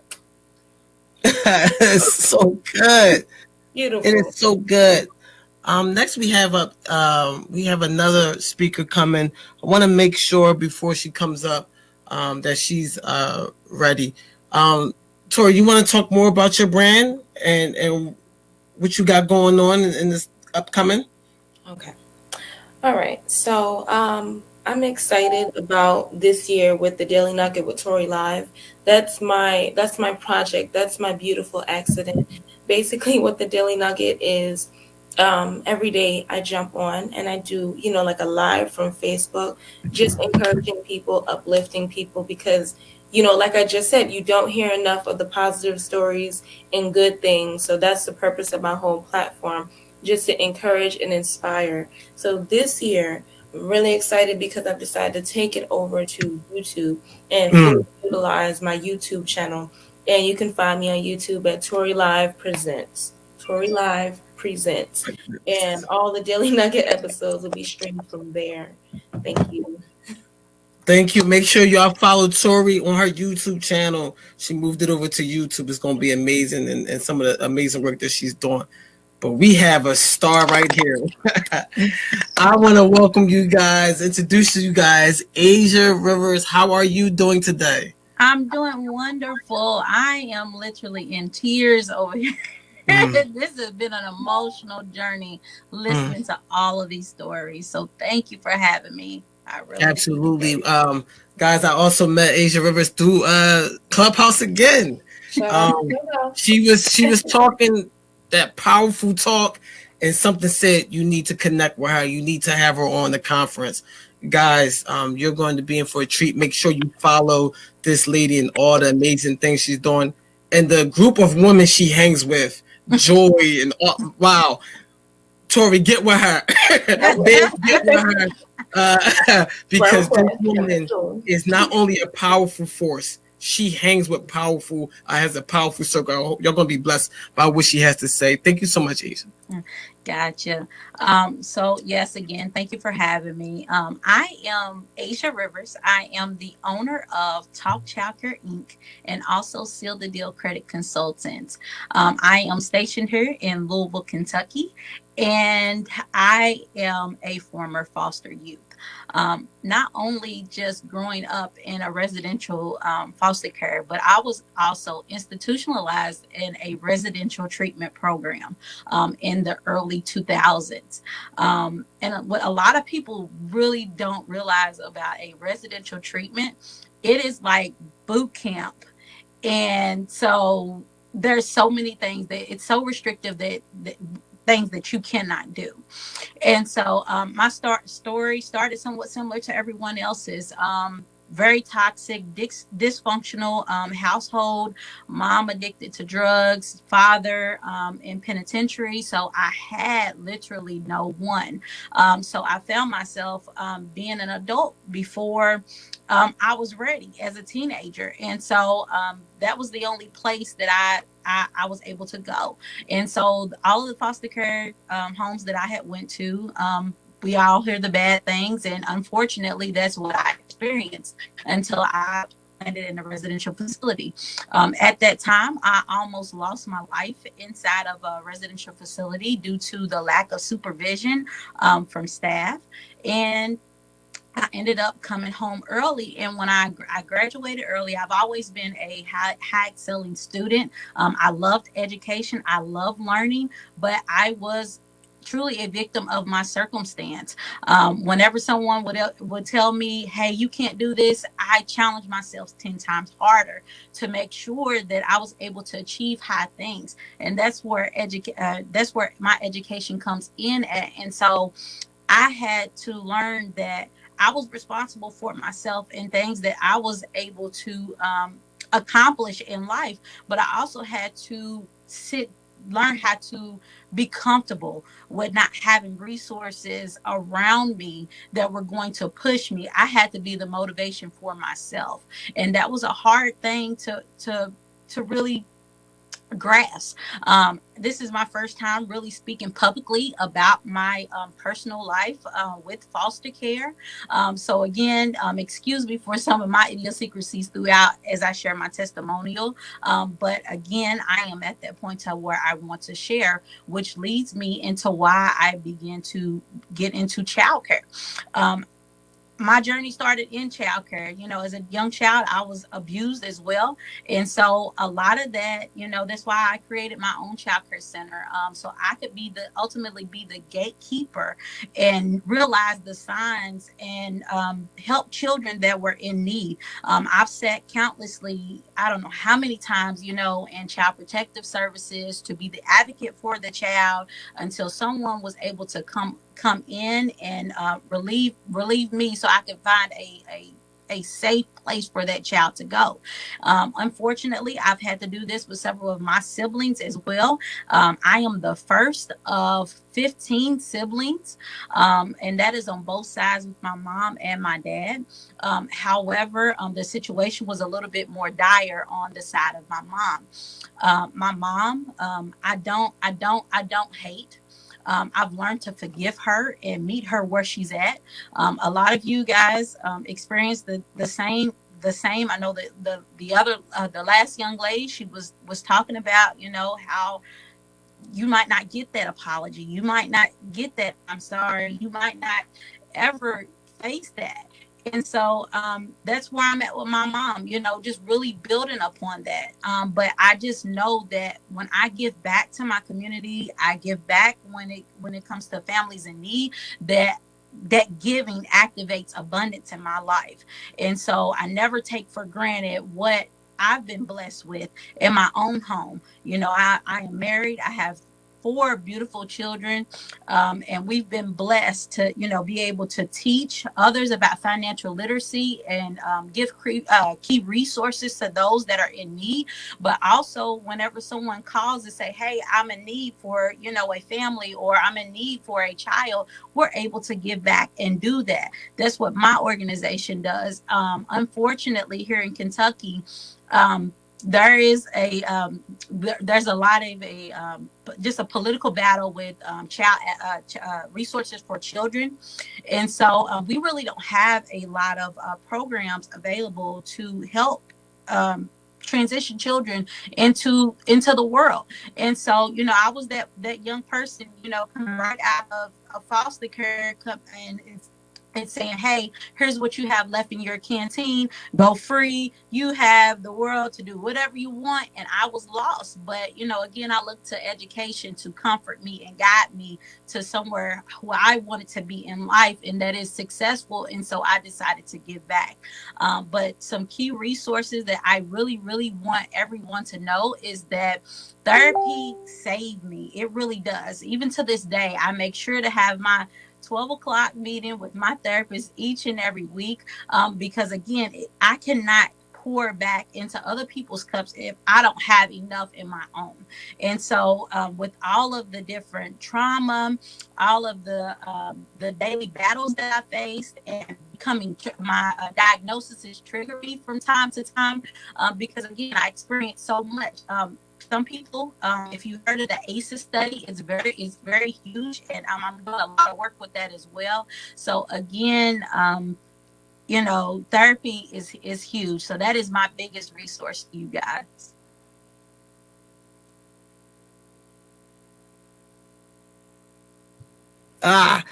Thank you so much. Take myself off mute. Thank you so much. Go ahead, Tori. I'm sorry. I respect your vulnerability, being able to come out and, like you said, really talk about it for the first time. To be quite honest, I really didn't start bits and pieces. I was talking about being in foster care, but it was really when I met Ambition that I was like, I understood, it tapped in that, whoa, I really haven't been talking about this. Is something I've been just depressing and just living outside of, but I'm so glad that you are one of the people coming out, speaking your truth, because people need to hear you. Yes. Thank you. Absolutely. And she's doing amazing work with her business. But now you shared your story, and I hope to unlock you to go further. Your story is powerful, and I think people will relate to you a lot more now, because now they know that you came from a certain area and some of the things that happened to you. Especially talk about the residential space. Wow, that was powerful. And that happens a lot. And I'm going to be on the government's behind about group home reform, because, like you said, it's a lot of neglect in these group homes still to this day. And we've been talking about this since literally the 90s and 80s. But thank you for telling your truth and coming on this platform. Can you tell people where they can find you at? Yes, you guys can find me on Facebook under Asia Rivers, or you can also hit me on my website at talkbizcredit.com, and I'm on Instagram at bizcreditbay. Thank you so much. Have an amazing day. And I will be seeing you on Clubhouse next week. All right. Bye. Thank you. Wow. Man, what you think about that? Wasn't that good? Yes, it was definitely good. And the fact that because again, I went to go send my friend request, and I seen the business that she's doing, and the fact that she already has a wide following. Hopefully, once she continues to speak her truth about her past in the foster care system, it's already an open door. There's already so many people that already follow her, and hopefully this can spread even further awareness to what needs to happen. And I'm just excited. I'm These happy. people are look. These people, and it's so funny because you may see her page and the Rachels, and they are big influencers on Yeah, and you Instagram. never know. Yeah. Wow, and you would never know. And I'm so glad I was able to reach out to these powerful people because they don't have to. They got amazing businesses. They get they money. They got an influence. They don't have to talk about the story, and they took the time out to give us some of their life, and we are grateful for that. But Yeah. now I'm about to bring up another superstar. This lady is an amazing a doctor. Let's be clear here, doctor that's about to come on our stage. We're so grateful. This doctor did not have to help me talk about. I did a thing with poetry and therapy. I don't know if you remember that, babe. We had the poetry and therapy. This doctor was was able to help me, and I could only speak but so much on as we write poetry, the therapeutic side, and she was able to help me talk about it in the workshop, and I'm so grateful for her. Guys, I want to introduce you to Dr. Tina Scott. Hi. How Hello. are you today? Good, good, good. I look like I'm magnified on this. Yeah, once we take you off the solo, Okay. it's gonna pan out right. Hi. It's gonna get the angles right. Thank you, Guys, this is for having also me. she's Yeah. also a first lady as well. Wow, a lot of things she got going on. I hope she gives you all the gems. She's gonna give us the therapeutic side. Dr. Tina Scott, thank you so much for taking time out. We're gonna get out your way, of course. Oh, thank you. Thank you both for just having this awesome and amazing platform. Just hearing what everyone had to say was just amazing. And it was also heartfelt. And also just hearing the nuggets that they shared to just be resilient and to press forward is amazing. I'm Dr. Tina Scott. I have my own private practice where I work with individuals as well as organizations, helping them knock down the barriers that they have in their life. And one of the things that I find that's a huge barrier for many is forgiveness. And forgiveness is huge because so many people feel like they need to hold on to the pain that they felt mainly because of the wrong that was done to them. And I work with individuals and letting them know forgiveness is not for the other person, forgiveness is for yourself. And forgiveness allows you to have a breakthrough and break those chains in your life. And as I heard throughout this evening, that it's not easy, and no, it's not. But we have to be very intentional about how we push through it. And when we talk about forgiveness as it relates to individuals that's dealing with foster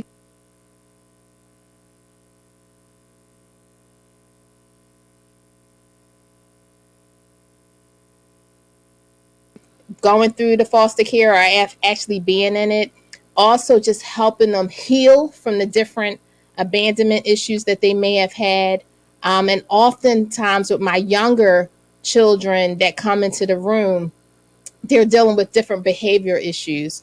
And oftentimes it's easy to label a child as being bad and not wanting to pay attention in class, but it's some underlying stuff. Here it is. There was a break and it was a shift in their life. And now they have to readjust, but it's just so hard for children to make conceptualize like this shift. So I work with them, just helping them deal with the pieces and start putting all the scattered glass back together in their life. But also, too, as you know, and after you heard all the different stories, many that are in foster care, coming out of foster care, whatever stage that you're trying to heal.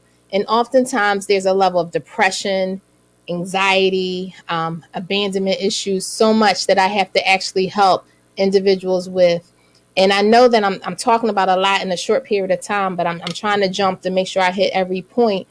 But when we hold on to our lack of forgiveness, it's toxic to us, and it's like it's forming like a cancer inside of us.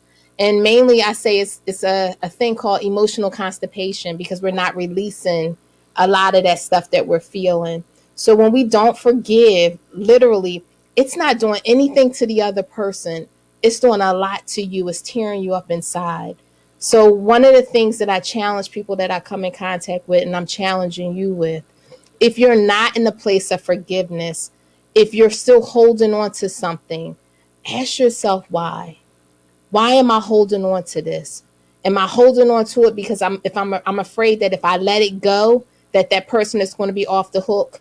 No, it's not about the other person. When we allow ourselves to get into a space, it releases us. It releases us of the bitterness. It releases us of the pain. It releases us from being stuck. And it allows us to do this thing called shift. I never said that it will allow us to forget, but it will release us. It's like when we don't forgive, our fist is balled up just like this. But the minute that we say, I do to forgiveness, it starts opening up. And when we open it up, it allows for all those blessings that has been waiting to land on us to actually land, and for us to continue living this thing called life. And it's not easy. And just to ditto and piggyback off of what I heard today, therapy works. Therapy helps. Therapy allows you to get a lot of that inner stuff out. Therapy allows for you to cry and not be judged. Therapy allows for you to emotionally throw up, throw it out, and know that it's not going to go anywhere. Because, as a therapist, as a clinician, we're bound to confidentiality, so we can't share your business anywhere. So it's not like you'll see it on the front page of the news. It's not that you'll hear somebody else talking about it, because when you come to us, we provide you a safe place to talk about your inner pain, your why, the barriers. We give you that place to just let it out and be free. And if for some reason you're listening and you're like, Dr. Scott, all of what you're saying sounds good and you say it so easy, even though I say it easily, I know it's not easy. But if for some reason you're not ready to talk to anybody and get it out, I'm going to challenge you to find a blank copybook, a blank notebook, or a blank piece of paper, and just start writing. Because again, we need to release and let it out. But therapy helps, especially when we're talking about forgiveness, because forgiveness is when we consciously make a decision to release the pain and forgive, or release the individual that actually harmed and hurt us. Don't hold on to it, because it's hurting you on the inside. It makes us become bitter. And it's the song that comes on the radio, I'm living my best life. It hinders us from living our best life. It's hindering us from doing what we actually been purposed to do. So for anyone that's listening, just dittoing and piggybacking off of everything that was shared tonight, forgiveness is the key. And here it is. Forgive yourself. Because too often we may forgive everybody else, but we may not forgive ourselves, because there may be a piece of us that felt like we could have did more to protect ourselves. We could have did something else to cause a different shift in our life. And then we can let everybody else go, but for whatever reason, we keep ourselves on the hook, and we're just living a day of pain, day after day, night after night. So if you have to start with anyone when we talk about forgiveness, start with yourself. And again, I thank all of you, the both of you, for actually putting this together, because it's so healing, hearing other people's stories, hearing what they went through and how they got through it, and hearing how they're still pressing and persevering. So I appreciate this space. Thank you. Thank you. Thank you so much. Thank you so much. Thank you, Dr. Tina Scott. We appreciate you so much. Tori, is there anything you wanted to say before we let Dr. Tina Scott go? Well, I love the advocacy for therapy, because especially in the Black community, that's something that's very, very frowned upon. We're like, oh no, we don't do that. And the whole, we keep the house business in the house, Yes. Glad that you're shining light on people, especially people of color, going to therapy. It is a gateway to getting free. Thank you so much. Absolutely. You're so welcome, Tori. And you nailed it. So many of us want to keep it inside. And when we release it, it allows us to break chains in our life and break the cycles in our lives. So when we stuff things, it doesn't fix anything. But when we allow ourselves to hit the release and the reject button, if you even think about when you put a CD in and then you hit release and reject, all of it comes out. It's the same way with us. Just think about therapy as that eject button, allowing it to just come out and be free. So definitely, we just got to get past that. It's our business. What goes on in the house, stay in the house. Absolutely. Did you want to? Can you just give a quick tidbit? I won't keep you too long, but about in the Black community, how to get more comfortable with therapy. Can you just talk about that? Because some of in our culture we're a little resistant on that. Is there something you can speak to towards that about that? Yeah, yes, most definitely. I think us that are comfortable, we need to keep doing stuff like this, Mm, because what happens is when people hear us, then they see that other people are going through therapy and it's okay, and they mm. look like me, then it's all right. Right now, you got all the celebrities. They got platforms. You go on what is it? What's the one you just Clubhouse. Clubhouse? Well, Clubhouse, right? And you see everybody talking about mental health, and every platform you got celebrities talking about it, and it's sad that your everyday person probably can't break the chains that our celebrities are. So our celebrities are helping us and helping us pave the way, because Mm, for whatever reason, when they drop these nuggets, everybody jump on it. So we have to be ready. The ones that's on the ground, that's been working, mm, we got to continue to be ready, so when they come to us, and they get the quality of care that they need. And when we right. talk about therapy, educate yourself. And if you're tired of feeling the way that you're feeling, do something different. And to do something different is talk to somebody about it Mm, and get the help that you need, because it's absolutely. crucial. It's necessary.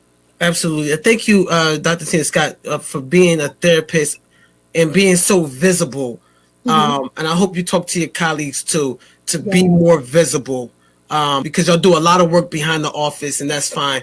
But I think if more of our culture and more people see y'all visible talking like you, so we can feel more comfortable and be like, you know what, I definitely want to see someone like you, or if someone in the community, so those doctors can be more visible to us.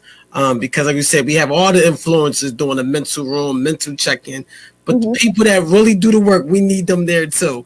So Yeah. we appreciate people like you, and thank you so much. Can you tell them where they can find you at on Sure. Instagram and Facebook? Most definitely at Dr. Tina Scott. And I'm on Instagram, Facebook. I'm on Clubhouse, but give me a minute. I'm still figuring it out. But I'm just trying to help you now. Come on. I know. I'm gonna say one more thing. Like, I have an organization for clinicians, and one thing that you said, we meet and we really talk about stuff like this. We talk Mm, about how we can show up better. We talk about how we can do more community outreach, and we do those things because it's important. And like I said, the celebrities are doing what they do, but we still have a responsibility. And not only do we have a responsibility to help them, I formed an organization so I can help other healers be healed, because we're so busy pouring out from an empty cup that I had to mm, provide a space for us to heal, because we're pouring out and our phones are ringing non-stop all around the clock because people want help. So I believe that the walls are coming down. And again, I thank people like yourselves for talking about it, letting people know it's safe, because it is safe. We got mm. to get this out. And our Black men, we can cry, right? Because when we Absolutely. keep all that in, it's going to come out some other ways. It may Right. come out in anger, whatever it might be. Oh, Our it's coming Black out men, though. yes, Right. our Mm. Black men need to know they can cry, and you ain't no punk for crying. Get it out. When I hear these stories about the foster care system and the things that you're sharing, we need to cry. We need to get it out because it allows us to have cleansing. So Mm. definitely. Oh, thank you so much. Oh, I thank wish you. we could get some more bars from you. We'll be here all day. I know. I'm sorry. Guys, y'all follow Dr. Tina Scott. She's doing an amazing thing, and she's a superstar. Believe that. All right. You have a good day. I'll talk to you later. Thank y'all. Right. Isn't that amazing, though? Yeah, she is. Doctor, come on here and Wasn't speaking. she here Yes. on the last? Was she here on the last conference? No, but Not she the was on last. the last panel. Remember, she was on the last, I think, panel I Okay, I had. definitely remember her. I definitely Yes, remember she was her. in that poetry therapy, poetry and therapy. And you was there, and she Yeah. spoke, and it helped the poets tremendously.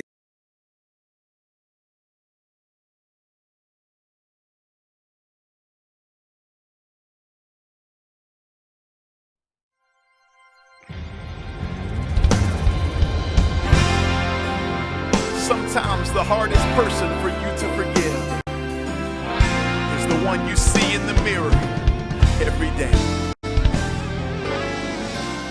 It's time for you to get free. Sing fire. I decided to stop replaying regrets, and I decided to tell Everything in. my past goodbye. I cannot change what I did, but it didn't change what you gave when you took my place.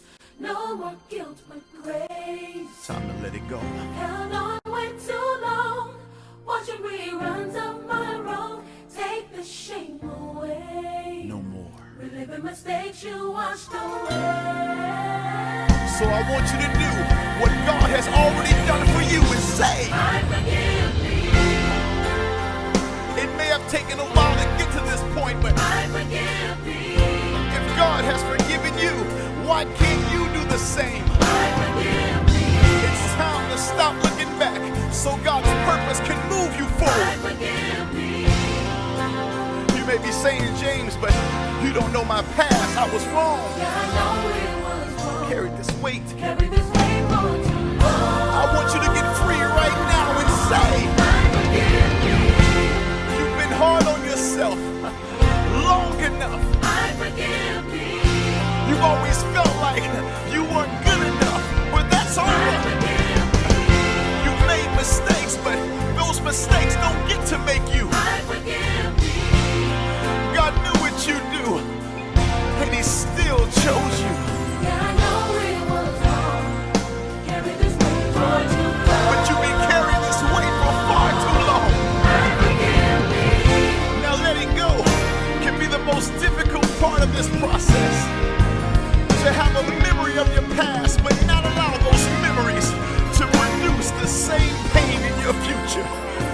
But today, it's time for you to get your life back. Instead of staying down feeling sorry for yourself, I want you to pick yourself back up and let it go. I'm letting it go. The pain of yesterday, I'm letting it go. you're already taking too much from me. You know what's been my future anymore. The memory of every mistake. It's time to receive God's grace. You can't change His mind about you anyway. You know what's been my future anymore. You could have been a better mother, I'm letting it go. and maybe you should have been a better father. So pick up the phone and call that child. It's not too late. You know what's been my future anymore. It's time to let go of the shame, I'm letting it go. the stuff they put on your name. The debt was canceled when Jesus came.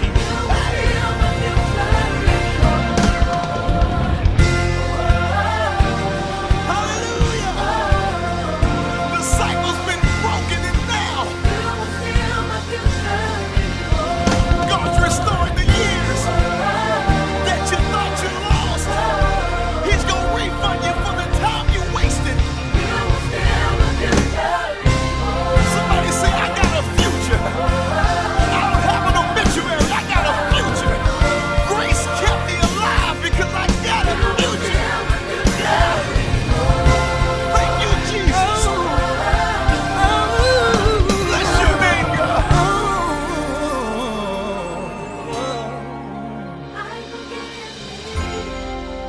Maybe you didn't get it right the first time, I forgive me. but God has already forgiven you. I forgive me. Now it's time for you to forgive yourself. I forgive me. Don't let who you were interfere with who God's allowing you to become. Get there. No. Yep, we're gonna bring Jay on stage. She's an amazing soul and is doing amazing work in Philly. But she does a lot of work with foster children as well. And I want you guys to hear her story. Make sure you follow this powerful lady. All right. Hey, love. Hi. Oh my gosh. I'm so proud of you, Ambition. This is amazing. Oh my Thank goodness. And Tori, I'm so happy to meet you. I think this is amazing what you guys are doing. I'm just happy to be a part. Just wanted to make sure I said that. No, thank you. And all the amazing work that you do. You still was feeding the homeless through the pandemic. Like I'm not, you know how some people was doing the work and then the pandemic, people got a little nervous, which is good. But Jay was out there. She did not care. She made sure that she called them her friends, was able to get something to eat. We're so thankful for all the work you do in Philadelphia. And I want to tell you that on here live. please tell the people who you are and all the amazing things that you do. We're going to get out your way. Um, okay. As Envision said, I'm Jay. Well, most people know me as Jay Crab, but I'm now Jay Garrell. I'm newly married. I'm Jay from Dope Nonprofit. Dope stands for Doing Our Part Eclectically. We're a nonprofit that focuses primarily on homeless services. And what that looks like, weekly we serve 1401 JFK Boulevard every night. We try to serve dinner. We serve it at 8 p.m. and we usually end around 10 o'clock. We serve about maybe, it varies. Typically, we serve between 250 to 300 people per night. But unfortunately, with all the Christmas festivities in downtown Philadelphia, a lot of our homeless friends, which is like Ambition said, that's what we call them, a lot of our homeless friends were displaced. And so that's still rough. But the people that still show up, we serve them. We serve every week and we serve on time. Usually, and that's one of the great things about I think what we do is because we've been doing it so consistently for about 8 years now. March will make 8 years we've been doing this. Usually, our homeless friends are in line when we arrive, and I think that's pretty great. Yeah, so that's the most important thing. That's what we call the base of what we do. On Fridays now, we serve at Kensington and Allegheny. We serve around like lunchtime, anywhere between 2 and 4. We start serving, and we serve there about maybe 250 to 300 people every Friday. And just like he said, with the pandemic, a lot of our peers were no longer able to work because it was tricky. And I understand, and I feel them for sure. But we didn't. And in fact, we started serving a lot more during the pandemic. We added a day and we started serving every week because usually it was every other week. But now, every month, we serve about, anywhere between, like, we serve about maybe 5,000 people per month. Um, yeah, so that's just the basis of what we do. In addition to that, we do what we call homeless prevention. And what that is housing resources, utility assistance, rental assistance. I don't know. We help with just about anything you could think of, whether it's TED. I know that there were a lot of great people here speaking about other resources, so I definitely don't want to, um, you know, say anything different than what they said. But I will say that we're really known for helping people out with different things they like to do. Yeah, and I know that this particular program is geared to and catered to foster children and those who work in foster care programs or those who are doing like foster care centered work. And I'm honored to be a part of that. I was a foster child myself. My mother passed away when I was 12 years old. And before that, right before she got really sick, we all had to leave. And my family, she had 4 children, and we just had to travel everywhere, live with everybody, experience so much. I guess you can look at my eyes and tell we experienced so much, and I feel like it's my life's mission and it's my purpose to make sure that all that pain that we felt, that abandonment, that extreme poverty, homelessness, living in shelters, lived in my car, all those things that we went through without assistance, without support. I feel like it's my duty as a person who's overcome it to help people who don't have support. So that's one of the reasons that we do as much as we do. Ambition. If there's anything else that you would like for me to say, you can just let me know. But I wanted to make sure that I at least talked about the premise of what we do and how long we've been doing it. And yeah, so you can tell me what you think I should. What would you like me to speak on next? Yeah, no, I just wanted to. I'm glad that you talked about the work. I want you to talk about the forgiveness aspect. Um, how do you feel about forgiveness? Because I know you're also a minister. Oh. And so I wanted you to just give us a little something about forgiveness for those that's struggling with it. Can you just give us a little piece on that? If there's that kid and someone else that's just struggling with forgiving their parents, even if they're not a foster kid, but went through some things in childhood, and they're still struggling. Can you just talk to that for a little bit? Absolutely. I think that forgiveness, people always say that, excuse me, that is not for the other person, but it's for you, which is most certainly true. And I felt like a lot of people hear that and they feel like that's not enough because what we usually want is for that other person to almost suffer for what they put us through, or either just in some way feel that level of pain that you cause to us. Mm. But what I've learned is if we focus on that, what we miss is all the blessings that happen in the meantime. And forgiveness is definitely like, hey, listen, I take it from a place of bitterness in my heart to a place of, you know what, is not priority anymore. I understand that, but you got to understand forgiveness is also something that's beautiful. It allows you to reshift your focus. And now you're not focusing on harm that was done, but you're focusing on all the growth that you've done in the midst of pain and hurt. And if you realize that overall you're really strong and you're an overcomer, then you'll thank them. You'll thank them for letting you down because everybody does. And now, when I say thank them for letting you down, I'm not trying to make light of what people did, but what I am saying is, many are the afflictions, right? And we're delivered in the middle of. Okay, my voice is just like leaving. In the middle of coming out of affliction, we gain things, we earn new strength, we earn Mm. new power, we earn new tools, and we put them in the toolbox. And I think the key to forgiveness is also learning how once you get that, once you grab that strength, and once you grab that like that new hold on life, that you learn now how to put it out. You learn how to give it out because I believe that that's a sign of forgiveness because you're no longer dealing with like that pain and hurt and trying to keep it all to yourself. Now you're like, listen, I'm free and I want Mm. everybody around me to be free too. I remember like I know this is not necessarily a church broadcast, but I know we always talk about like when we were first saved, when we first like realized that God is all. There's such a rejuvenation that comes to your life and such an excitement. And what happens is we start with that and then like it kind of dies out and we're no longer we still love him but we lose that excitement, and I think that the forgiveness piece is what keeps that excitement there because if we remember that God has forgiven us, then we'll remember that how important it is to forgive others, and then Mm. while you're doing that you'll learn how God brought you out, then you'll learn that it's your obligation to start bringing others out because if you don't if you don't go back and grab your brother, if you don't go back and grab your sister, then what is it really? Is it really forgiveness? Is it really freedom? I don't think it is. But if you find yourself now trying to just like move out of that place of hurt and place of bitterness and now you're like, hey, listen, I want to walk in freedom. I think that that's key. So I hope that that made sense like it made to me.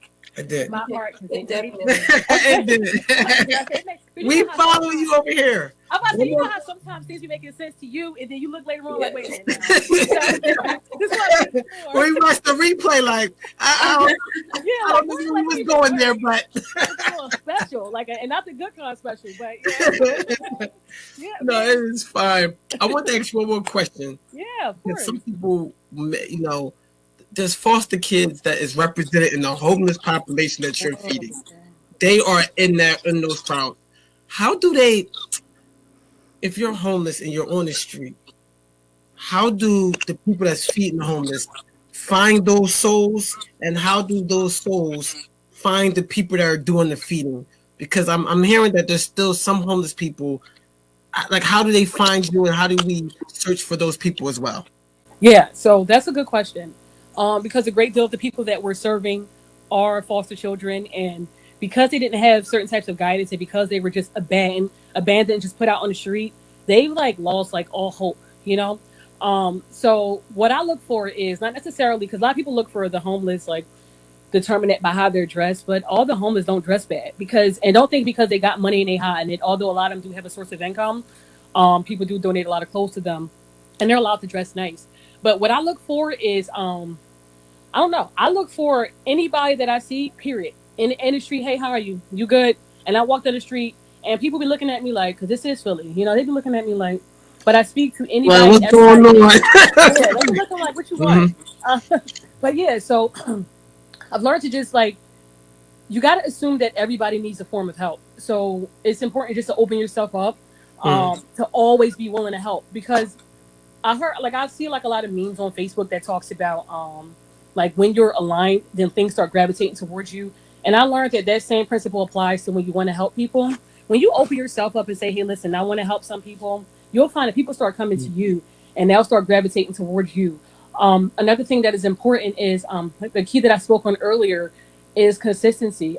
Everybody doesn't have the freedom to serve in the same place over and over again. But what I would recommend is that if you don't serve in the same place, at least wear the same attire, like wear the same T-shirt or vest, and people would now start identifying that as like, hey, that's the person that takes care of you need Wow. something.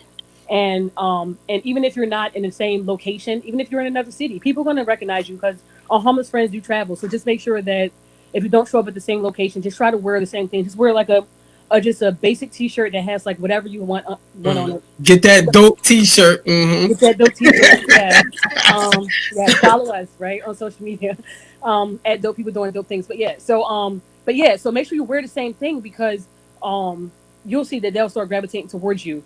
Now there are the basic places in Philadelphia where people need help, like all the train stations, all the bus depots, underground usually where they are because it's warmer under there, and although the police may make them move, there's usually a safe space under there where they all can hang out together.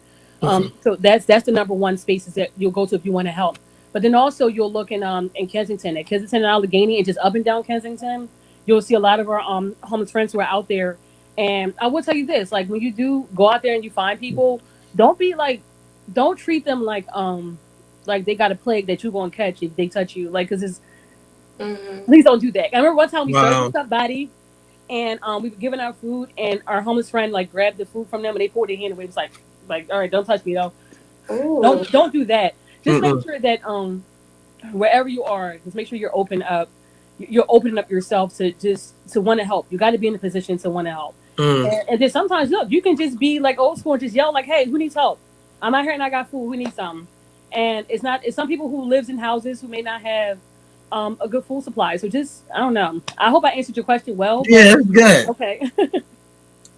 It's good. It's good. I can pick your brain all day, guys.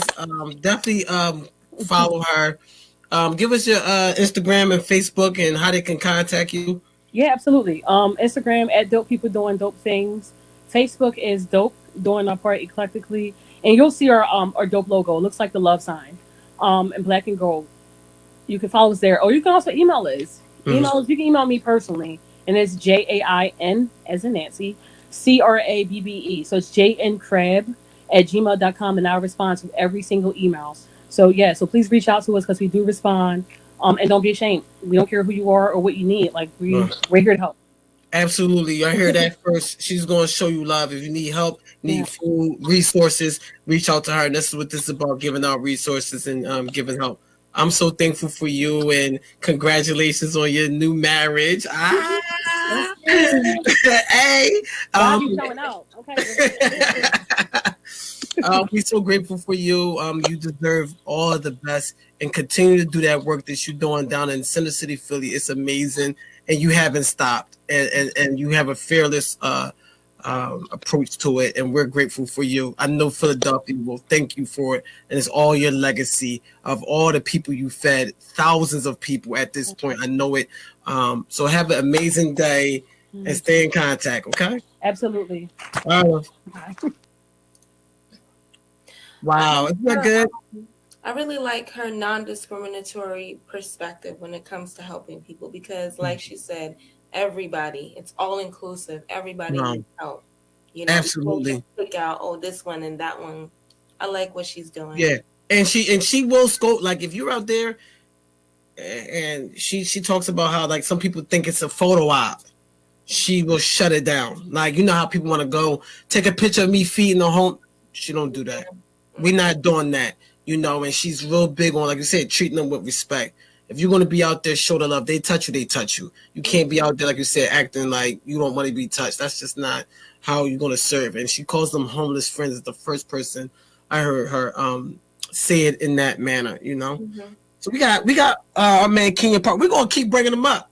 We're going to keep trying. Guys, I always tell you this. In your life, keep trying. Sometimes if you just keep trying, things will work out. So we're gonna try to bring him up again and see what we have. Okay. Are you back? Oh, he looked like he's moving down this time. All right. Oh, I think he's back. Are you back? Can you hear us? Yes. Oh, he's crispy. Awesome. We're not even going to talk. We're going to get out the way, babe. Let's get out the way. Well, good evening, everyone. My name is Keon Parker Jr., and I'm a 15-year-old sophomore at Shawham High School. I'm a Life Scout and Boy Scout Troop 126 at Enon Tabernacle Baptist Church. I joined Boy Scouts in 2014, and since then, I've held 5 different leadership positions over the years. I'm currently the senior patrol leader. I've earned 54 merit badges and became a member of the Order of the Arrow. Eagle Scout is the highest achievement or rank attainable, and only 1% of Eagle Scouts are African Americans. I'm going to speak with you briefly on my project to become an Eagle Scout. I recently completed my Eagle Scout project called A Bag of My Own. The goal of my project was to purchase 200 duffel bags and blankets for children in foster care at Carson Valley Children's Aid. The idea came about from a project I completed for the Family Life Merit Badge in 2018. I organized and facilitated a toy drive where we collected over 100 toys for a local shelter. Completing this project gave me such a good feeling that I knew it was going to help others, and that was something I wanted to do more of. So for my Eagle Scout project, I wanted to help a different population of children. Foster care children are usually given a trash bag to carry their belongings and when they move from foster home to foster home. So as the child of a former social worker, I learned about the system and its lack of resources at an early age. This makes me very ungrateful. This makes me very grateful for the life I've been given. I have personally seen foster children carry around their belongings in a trash bag, and that bothered me. I began to ask my mom why. Because of these situations beyond their control, why should these children be made to feel like trash and that they don't matter? I wanted them to have something that is their own and to let them know that there are people out there who care. So after speaking with the agency, they asked if we can not only assist the children in their foster care program, but their residential treatment program as well. So we fundraised $1,850 through word of mouth and social media platforms. We were able to purchase 216 duffel bags and blankets. The delivery of the items was delayed 6 months due to the pandemic, but I was determined to complete this project. So on December 28th, we delivered 96 duffel bags and blankets to the foster care program and 120 duffel bags and blankets to the residential treatment program. The directors of the programs were so appreciative and thankful. Due to COVID, we were unable to deliver directly to the youth, but we were assured that they would be distributed. And even once I accomplished the rank of Eagle Scout, I will continue the charitable work that I have begun to enjoy during my Scout path. And I hope to be able to conduct more projects in the future to assist foster care children in different ways. Thank you for your attention and time. Oh my goodness. I'm so proud of you. Wow. Thank you. And you're only 15. Listen, let me tell you something. And this is beyond this broadcast. Let me tell you something. The work that you're doing right now and that feeling that you're getting, knowing that you're helping people, like, I want you to take that beyond just the Eagle Scouts. Take that into your life. I feel like you're going to do something amazing in life as you grow older. Like, and the badges that you're going to get are bigger than any badges they can give you. You really are doing the work of God. And to be a young person doing this, you are ahead of your time. Keep going, keep striving. Don't let anything stop you. Thank you. Wow. And please tell your mom thank you for supporting you. And we're so grateful for her as well. Young man, do not lose your focus. As you get older, there's going to be a lot to come, a lot of trials and tribulations. But stay focused on this purpose. This is legacy. And if you need us, we are here. You have a lot of support. These panelists will support you. You call us, text us. If you need us, we're behind you because we know great things are going to come to you. You are already doing the work. At 15, I don't know what I was doing. I think I was playing the game or something. I don't even know what I was doing, but it definitely wasn't doing work like you were doing. Young man, you keep it up. You're going to be something special. I know it in my heart. Just stay focused and stay out the way. All right. You have an amazing day. Can you tell people where to find you at? Is there a website or a platform? No. Not right now. All right. No. Well, that's okay. We're going to still reach out to your mom as foster conferences is to come. And I believe one day you're going to be leading it. You're going to be the future of this great thing that you're already building. Have a good day, young man. And we'll talk to you soon. Thank you.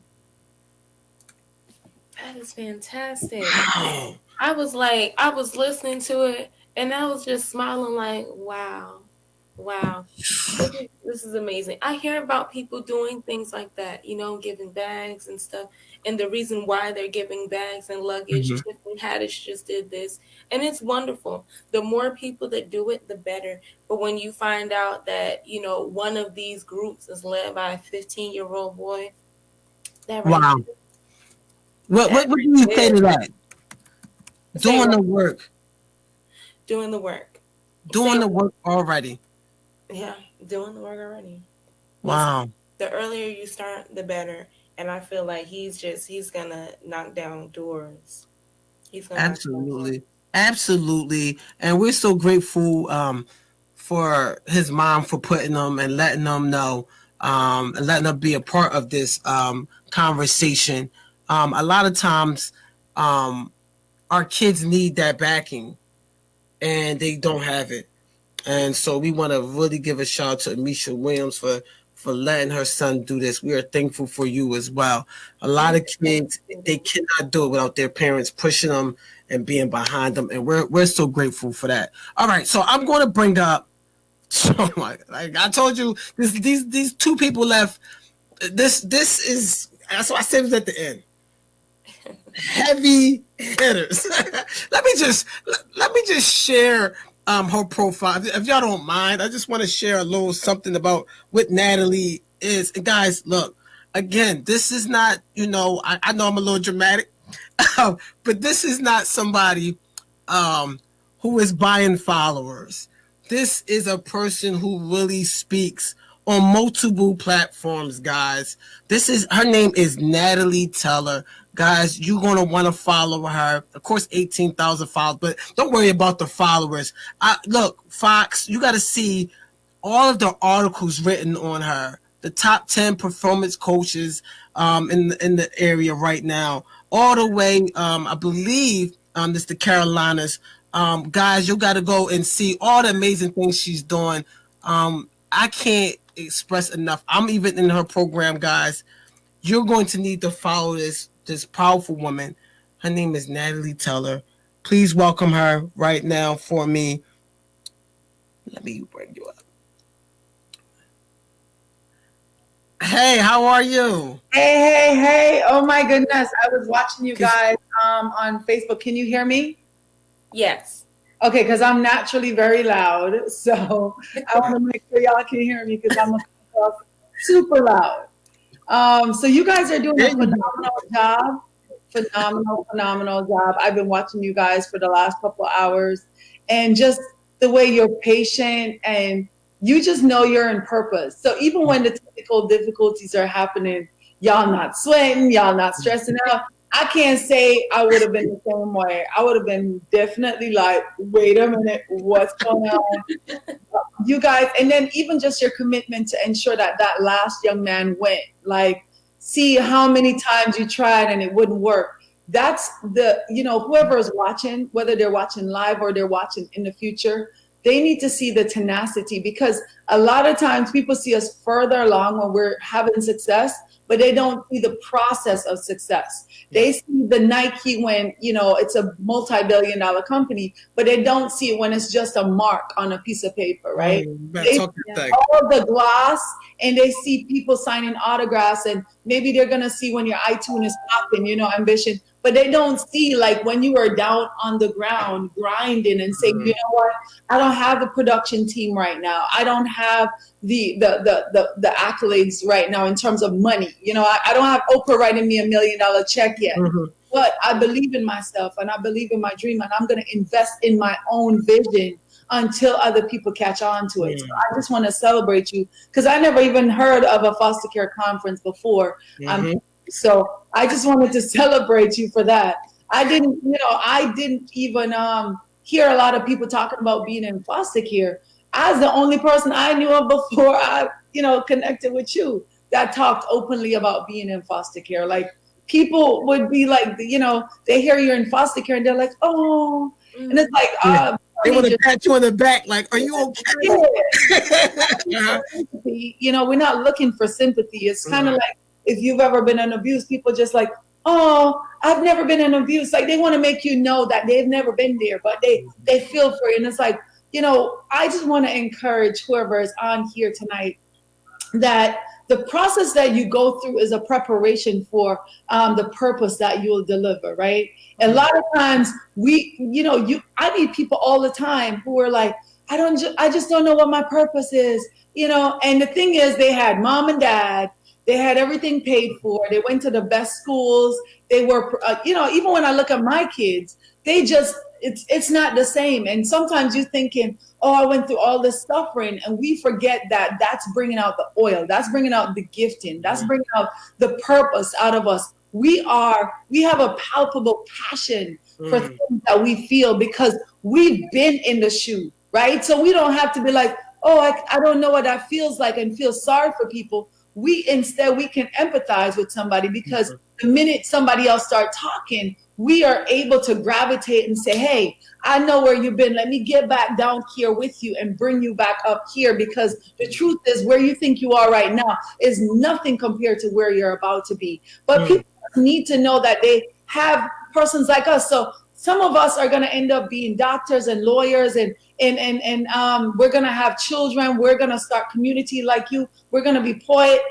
And whether it is that you build to a level of fame or a level of just sustainability for you and your family, you have to understand that the thing that you think came to break you is not unto death, right? A lot of people think that the things that we suffered through was unto death, but it's not. So like, for instance, in my case, at about the age of 7 years old, my mother woke me up in the middle of the night and told me that we were about to leave the house. She told me to put on my dress. It was my one nice dress that I had.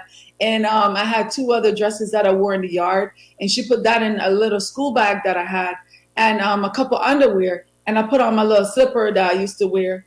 And she brought me to a police station, which was probably about 500 feet from where we lived.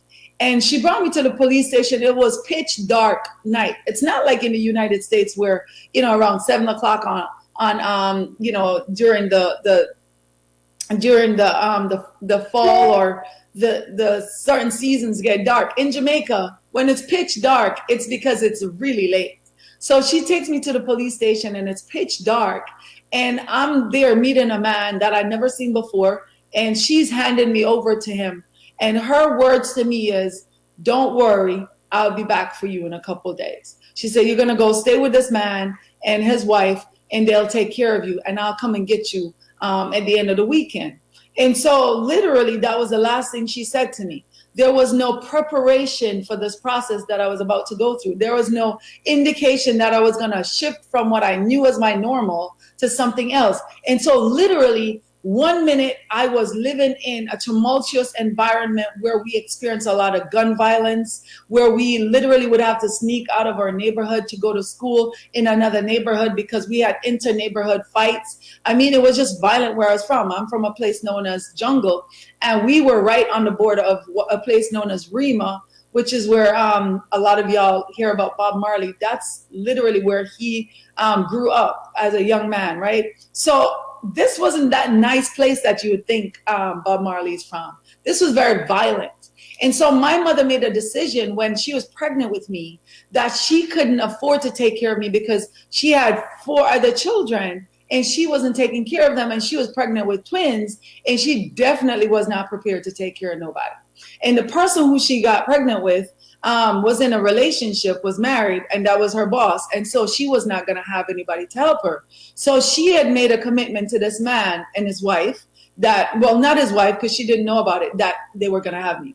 Fast forward, my mother, I was born, and I was the only surviving child, and I was a breech baby as well. And my mother thought, wow, this was a miracle child. I'm going to keep her. She fell in love right away.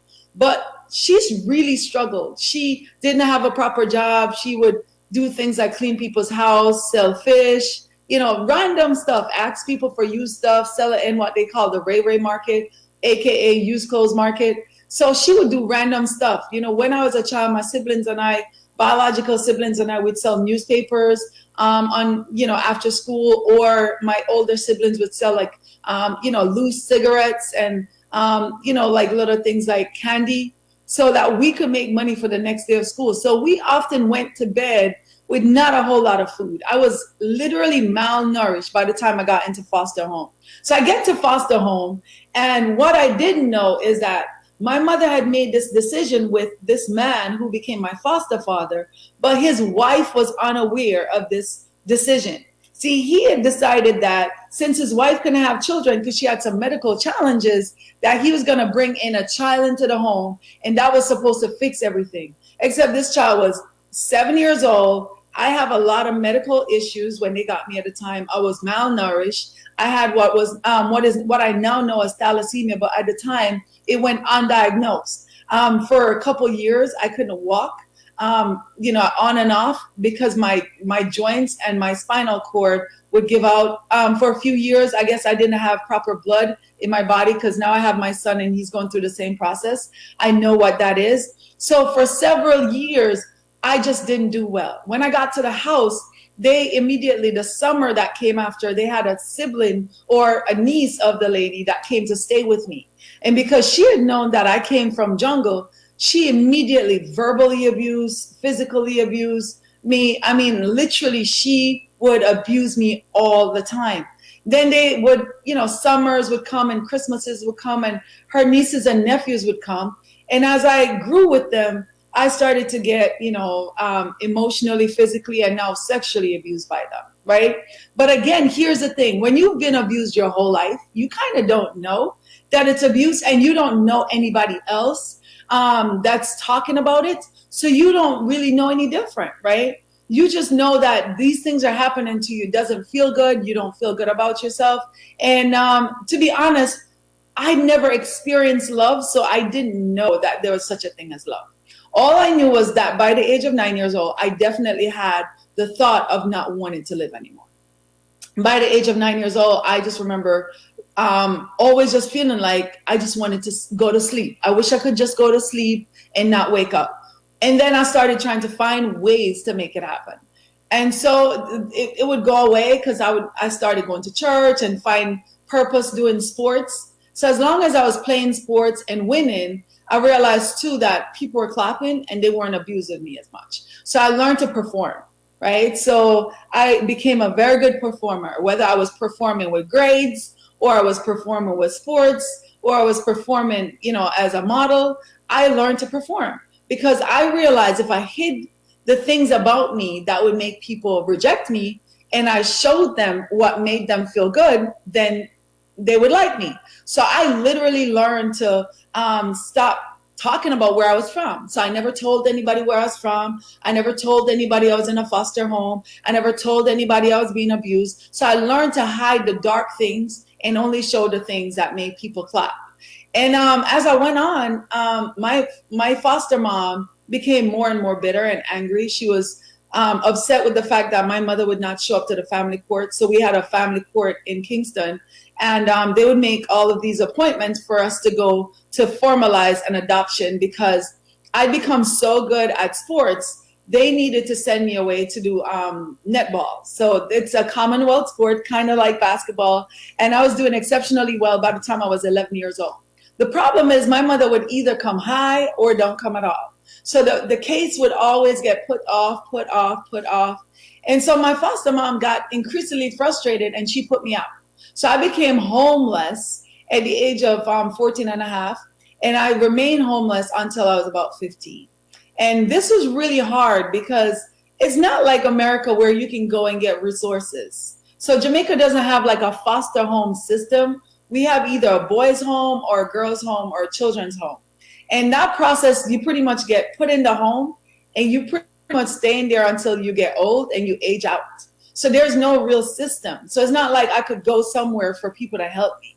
So I literally became homeless. I was living, from friend's house to friend's house, staying at random places. Again, never telling any of my friends or their parents that I didn't have a place to sleep because I learned very early that people were not going to receive me and care about me if they knew my ugly. So I pretended that I was fine. I pretended I was just doing sleepovers. So I did as many sleepovers as I could until, it just became very suspicious to do anymore. And so I ended up right back where I was from. I walked from a place known as Cassia Park, which is quite a few miles to just below Crossroads, which is jungle, where I was from. And literally, when I got back there, it really looked just the same place as when I left it. And when I got there, my sister, who was alive at the time, allowed me to stay with her. She lived in what y'all would call a studio. We call it a tenement yard, and you have like little rooms in there. And so she had a room that in it had a kitchen, and you turn around and it was a bedroom, and you turn around and it was a living room. And it was just a little small thing for her and her baby. My brother had just been murdered. My sister had given birth early. And so she wasn't really in a good place. A couple months later, my sister died. And so I was homeless again. And I literally went through the most abusive experiences of my life. Any adult that I would reach out to for help took advantage of me, literally. I started working in stores to make money because I had to fend for myself. So in Jamaica, we have things known as wholesales, where you could, like a Chinese store where you could get things at a discount. And so because I was pretty educated and very good with numbers, I worked in the stores. But again, they took advantage of me, right? Because they realized that I was my age. And so they didn't pay me what I was supposed to get paid. And then they would always, try to manipulate me into other things. And so it just became like that for a while until a friend of mine, who is now a very good friend of mine to this day, wrote me a check. I used to babysit for him, and I called him and I said, hey, listen, I haven't told anybody this, but I'm homeless. I've been living on the streets. I've been living in motels. I've been living in people's things. People have tried to rape me. I countless times, and I'm just tired. I am physically tired, and I can't do this anymore. And he said, okay, why don't you meet me here? He wrote me a check. And he said, this check is not going to help you. He says, I know it's a lot of money, but it's not going to help you. He said, I know this woman put you out, but she's your last chance. Go back to your foster mom and apologize and tell her that, whatever she thinks you did, you're sorry. And you are willing to start over. So just imagine being 15 years old, having somebody put you out and made you homeless. And now you got to apologize to them that you're your mother's child and that your mother didn't do what she was supposed to do, and that she is right for being upset. So here I was again. Anyways, fast forward, I became pregnant at 16. 15, I gave birth to my son. July 25th, 1999, went back to school August 28th, 1999. 1 month after giving birth, after 4 days of labor, I went into DNC. I almost died. Nobody got me mental health. Nobody got me any form of help whatsoever. Like literally no help.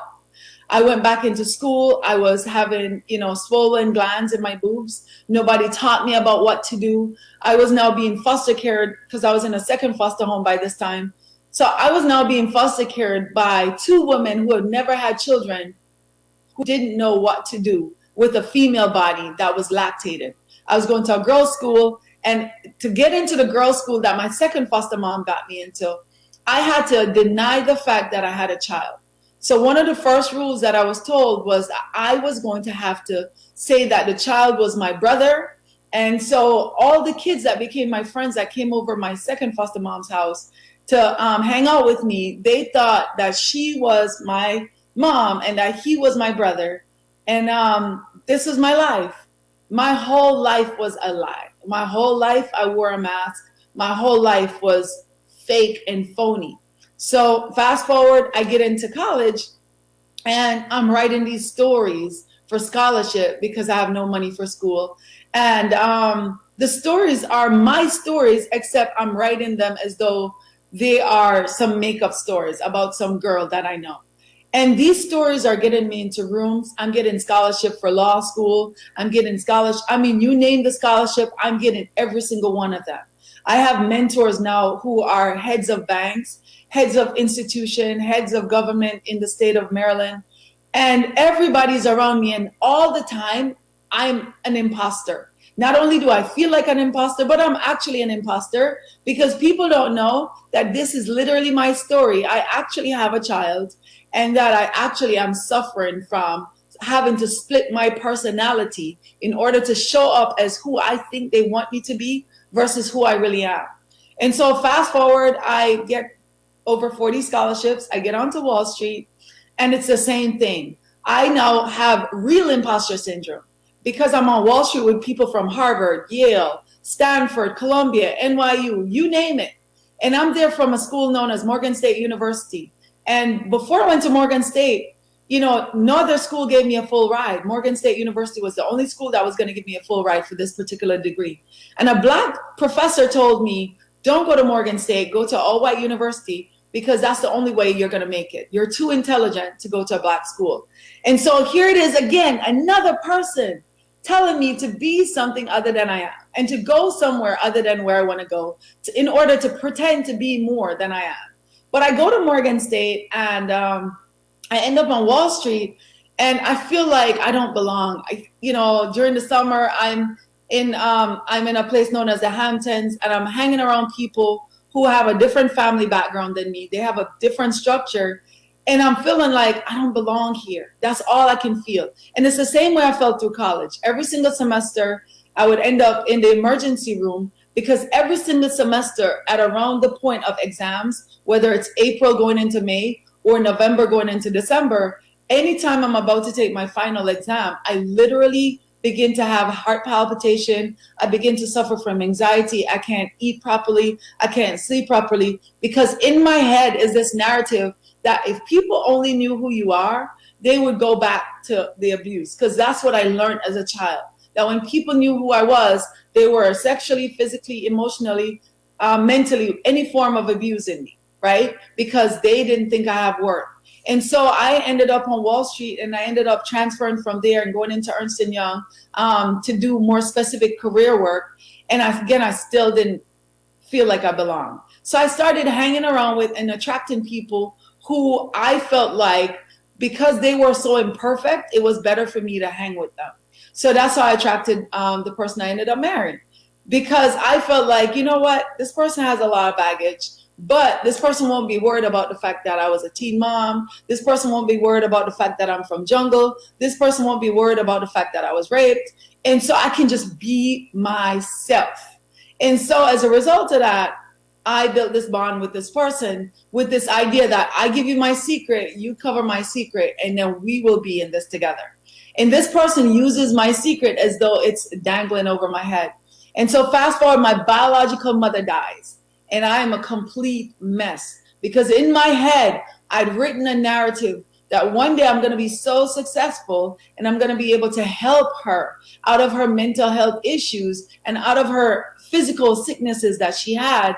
And she's going to be so proud and she's going to be so happy. And then my life is going to end perfectly. Except that's not what happened. And so I end up in this abusive marriage after my mother dies. And I am suffering in silence. On the outside, I have the accolades of all the scholarships, the Wall Street, the Ernst & Young, the money. I bought a house when I was 22 years old, a second one when I was 23 years old. So I'm doing the things that society says I'm supposed to do, but inside I'm dying. And inside I'm like, why isn't anybody helping me? So I'm going to skip a lot now. Come fast forward to 2016.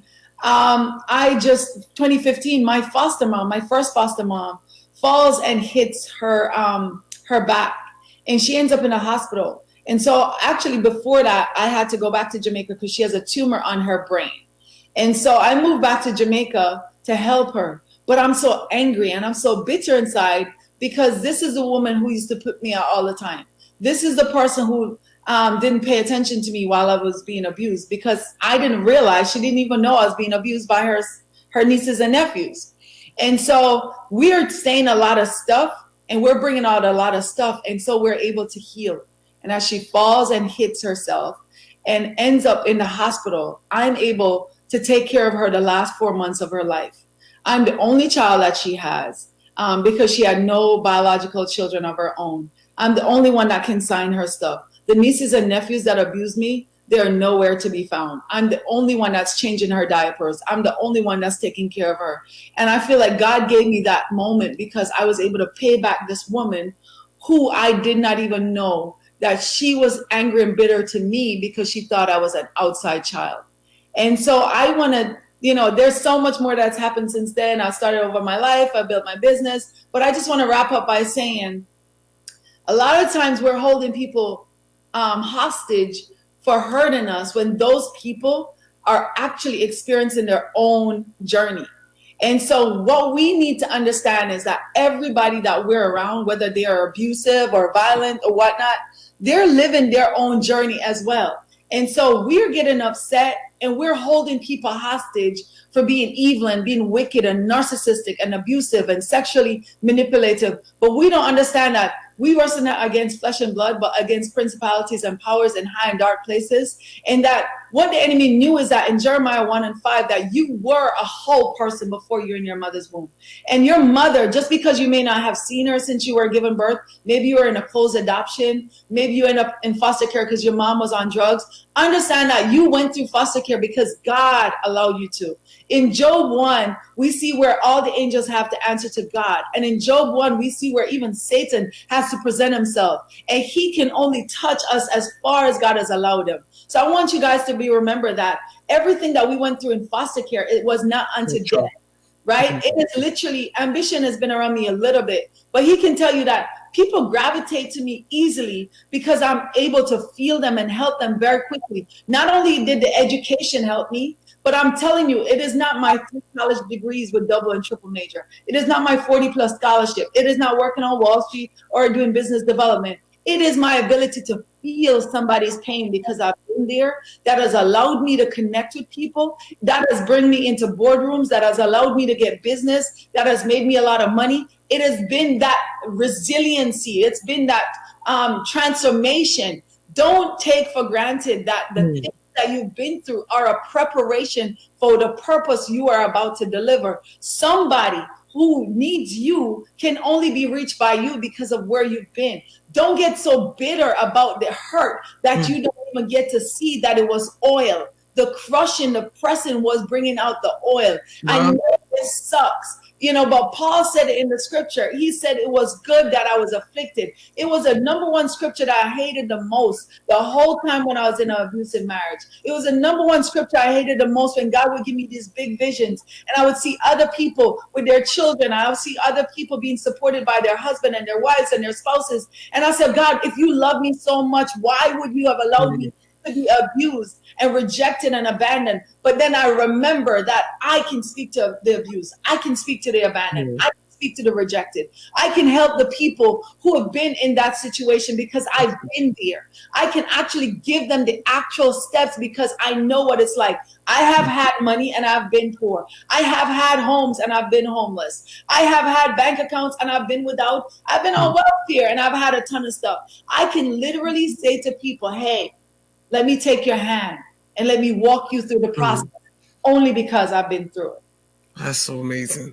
Wow. I told you it was going to be a problem. Well, Natalie, thank you. I'm not sure if that was what you guys wanted me to share. I know it was a small listen, the people needed it. Trust me, they needed it. Listen, go ahead and follow Natalie. Powerful. And I'm taking her course and her, trust me, you want to connect with her. She's doing amazing things and the accolades is stacked up. But like she said, you're going to fall in love with her, not because of the accolades, not because of the way she looks. It's really the way how she connects with you and that soul level. Thank you so much, Natalie. You have an amazing day. And I will see you on Clubhouse next week. Have an amazing one, guys. And congratulations on what you're doing. Wow. Ooh, snap. Good, right? I'm at a loss for words right now. That was everything that we didn't even know that we needed. That was amazing. That was story. That's so deep because you look back and you like that woman hurt her so much. Put her through so much. Like you look at, my mom always taught me there's cause and effect, right? And in our mind, right, in our right mind, it says, oh, because this person did this, had this person not did this, I wouldn't have gone through this, that. And it's very easy to stay mad. And when that person gets sick, oh well. But she went back and she showed kindness and love. I think that is the true test of forgiveness right there. I mean, wow. And I know you have some family members that are from Jamaica. I mean, that she lived in the like if you I already understand knew it what from she's the she talking started about. speaking, and I knew. Wow, guys, wow. Yeah. Just wow. I'm okay. We got one last speaker, Mhm. and she's been waiting patiently. We're going to definitely run over, guys. Stay with us. Trust me, you don't want to miss this last speaker. And then I got two performers, and then y'all can go to bed. But this lady right here, oh, is amazing. And she is really a person that I can talk to in text. That's how powerful she is. And I'm so grateful for her. But let me just share an accolade. I'm not, listen, again, I don't know how I meet these powerful people. She's an amazing woman, Archbishop. Let me just share what I'm just going to share what she represents. Okay, let me just share that. So let me share. So, guys, it says the first American female Archbishop in the United States. Guys, this lady, this woman of God, is the first African American female Archbishop in the United States. That is literally history. And she's going to come speak to us. I want y'all to welcome Archbishop Mary Palmer.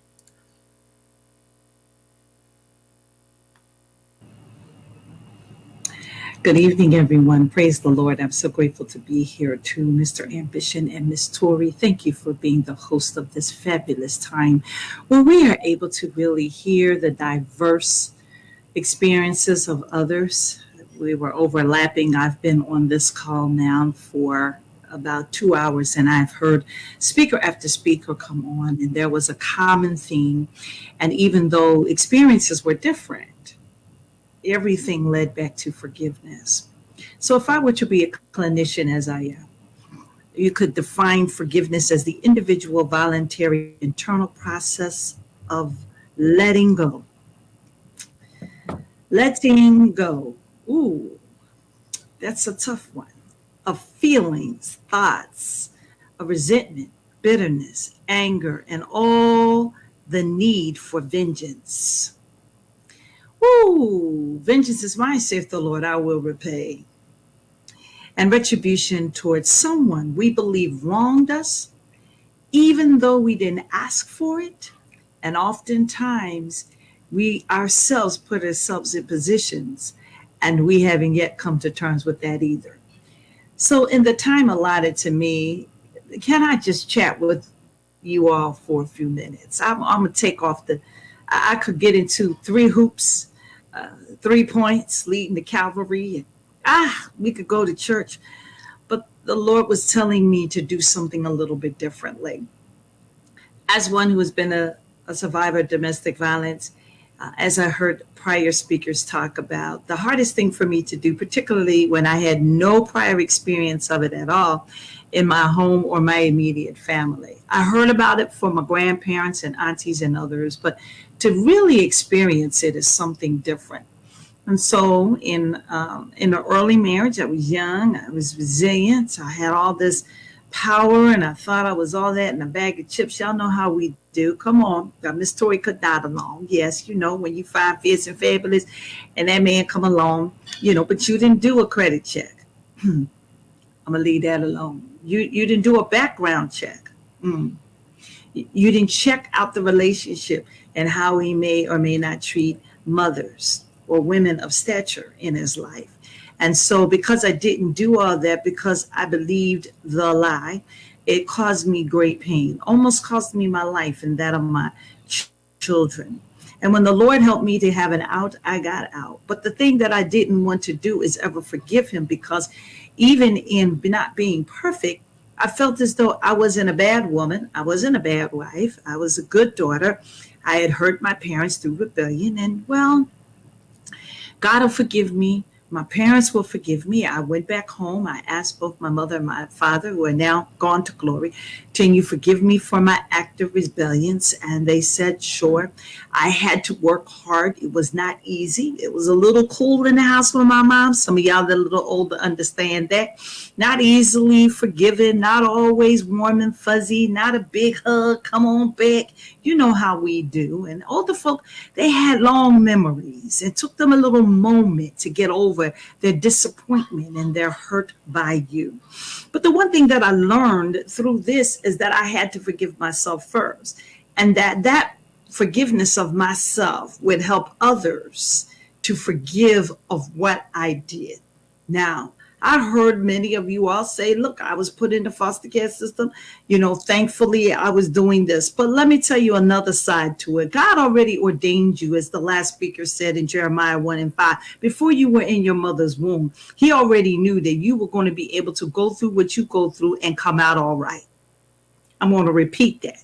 Some of us would not have been through what you in the foster care systems went through and would have came out all right. Some of us were not built by DNA or even by God's plan to be in that situation and come out and be all right. But imagine how special you are. When God said, I think I'm going to utilize this one to go through an experience that they can't control, that they're going to be put through some tests and some trials because I have a special assignment for them. You see, everyone can't relate to the foster care system. I certainly can't. I can on forgiveness. But for those that go through those parts where they don't have a mother and a father, and they don't have the formalized family, or they were part of a foster care family or part of a group home where physical, mental, emotional, spiritual, and sexual assaults were going on, when they were adjourned or they became part of a family and they were considered the other and not included. But then there were some good foster care families, the ones that helped you to go to school and loved on you. And although they had their own or they did not have their own, they eventually adopted you, made you part of the family, and God led your path in a different way.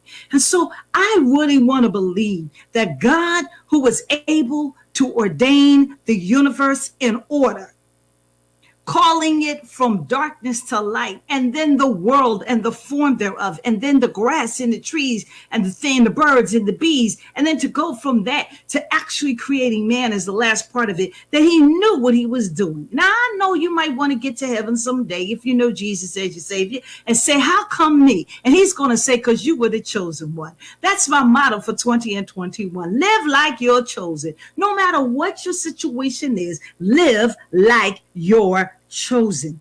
Even in the worst of circumstances, we have to decide to want to forgive. We have to constantly refute those memories that bring that back up, that bring up that thing. May I be blunt and certainly not disrespectful, but sometimes forgiveness is like that turd that you flush that keep on coming back up no matter how many times you do it, because you haven't realized that soot has got to go somewhere.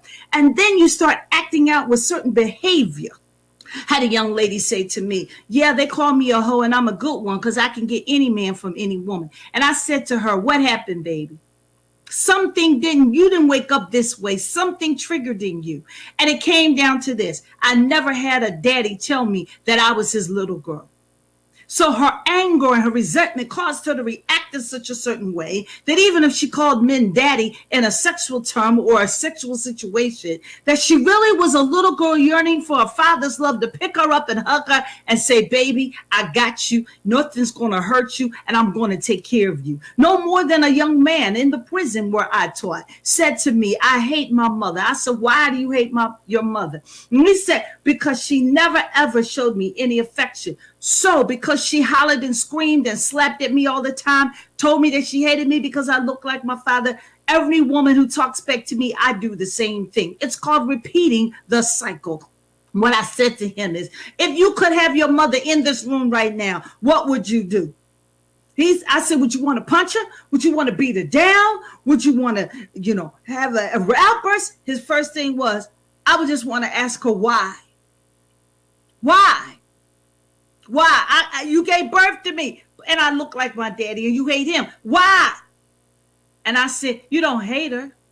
You might hate some of the things she did, some of the things she said, but you can't possibly hurt the woman who decided not to abort you, but decided to give birth to you. And even if you weren't raised by her, because your grandmother took you in, God was making sure that your life was worth living. Genesis chapter 1 says that everything that God made was good. So there is not a child, there is not a foster care, there is not anyone in this world that is bad. We do bad things, we act out with bad behaviors, we act out with bad attitudes. But God never ordained that anything he made was going to be bad. We are already chosen. And because he said, I made it good, I didn't make no mistakes. I didn't make nothing. Even when I had the flood to word the word, even when I had the fire to burn down, even when I allowed different things to happen, even when Israel was captive, even when I put my son in the world and he had to deal with a stepfather who might not have liked him and a mother wishing that she didn't have to be the rebuke of conversation, even when I let him talk about him, even when I let him be mistreated, even when they lied on him, even when he had swift justice, even when they nailed him to the cross, my son. So you would have a right to the tree of life. I never made nothing that was bad. Everything I made was good. And so because I didn't make a mistake, and I'm God Almighty, don't you ever question whether you are fearfully and wonderfully made, whether or not you are somebody chosen. All right, so you ain't chocolate, boo, and blacker the berry, sweeter the juice. Listen, you don't like your hair, buy some. Don't like your nails, get some. You want to make yourself look fine, fierce, and fabulous? Walk in who you are, because there's not another in this world like you. You need to be the fine, fierce, fabulous woman that you are. And gentlemen, you need to be the industrious, inspiring, and Lord have mercy, indigo men that you are supposed to be. God made sure that even in this, you would have forgiveness. Now let's be clear. Forgiveness is not pardoning. You can get that through the criminal system. It's not condoning. That silence is consent. It is not excusing, because everybody has to give an account for everything that they do. And it certainly is tough to forget. But don't you let forgiveness rob you of your self-esteem. Listen, I may be cafe au lait, but listen, if you don't like my coffee, try another brand, try another flavor. Hey! Sensitivity. Don't become so jaded that your sensitivity goes. The young lady was talking about how people migrate to her because of her experience. They feel her spirit and they feel that they can adjust and drop to her. But I have the same experience when I'm counseling people individually or couples or whatever, and they come in with this real rough exterior. And after I crack a couple of jokes and we laughing up, we like homegirls and homeboys, and we are right. Because I believe in speaking truth to reality and not being able to call it up. Sure, can I be high end with all the language and all of the University of Pennsylvania words that can make me sound important. But when it comes down, I can say, holla at your boy, I've been there, yo, like I got you, son. I feel you, my sister, what it be like. Because at the end of the day, all of us have a purpose on this earth. And never let your pride cause you your promise. Listen, I was in a conversation, and I'll wrap up with this. And one young lady said, you're supposed to have pride in yourself. You're supposed to really love yourself. Oh, yes, I already know that. God already told us that we're a little lower than the angels, lady. He already told us that we all that, and we cool, and we good, and we all that in a bag of chips. He already told us that. And maybe we don't hear it enough. Maybe we're not surrounded by people. So you might need to change your circle. When somebody can't celebrate just how nice you are and say, hey, you look nice today, or they can't say nothing that is complimentary to you, and all they want to talk about is how come you ain't do for me and what's wrong with me. Honey, you know, misery do love company. You want to be miserable, hang around the folk that ain't going nowhere. Because when God has made you who you are, you ain't supposed to always be like everybody else. We ain't all be like Mike. Mike got his own money. We trying to get some. At the end of the day, we have to be able to stand in our own truth. And so as I bring to a conclusion, don't forget that you were fearfully and wonderfully made, and that you're a good thing. Oh, yes, you're a boo thing. I didn't say a boot thing. I said a boo thing, meaning you are worth by your presence and what you copulate to be honored. Now, for those of us that are saying, I'm still struggling, Bishop, I don't know how, to forgive folks. And it's not easy for me. Even some of them folks I'm still angry at are in the grave, and I can't never cuss them out or tell them what to do. You better learn like Jesus to say what he said. Father, forgive them, for they didn't know what they was doing. You know the reason I'm going. I'm trying to close. I'm going to close on this. I promise you. That's what preachers say, and we lie. But I'm gonna be the truth on this. We hold on to stuff that don't bother nobody else but us. We get mad at stuff that people have forgot, intentionally or deliberately, and they ain't thinking about it. And then you look up and you see they doing fine, fierce, and fabulous. They making all this money. They living large, and you sitting back. Oh, you know, they did it to me. It wasn't until I went to a high school reunion with a girlfriend of mine, and she said, "Would you be my plus one?" And I went with her. And there was this young guy that really, really loved her. I mean, he was crazy about it, but he wore Coke bottles, you know, a little weird, not quite the gang. She was a happening girl in high school. You know, all the basketball players wanted to try to get with that, and she went with the star of the team. And, you know, she flew off this guy who bought her this little flower every day and put it on her desk. And she half the time never wanted to talk to him or have anything to do with him. And so she hurt his feelings by telling the school that she was going to go to the prom with him, knowing all the time she was going to go with the star. And so the night before the prom, he gets ready and she calls him and she says, "You didn't really think I was going to go with you, did you? You're worth nothing. You ain't going nowhere. You're not about to be anything. You live with your grandparents. You don't wear the nicest of clothes. You're pretty smart, but you're weird. You're not my type." We went to her reunion 10 years later.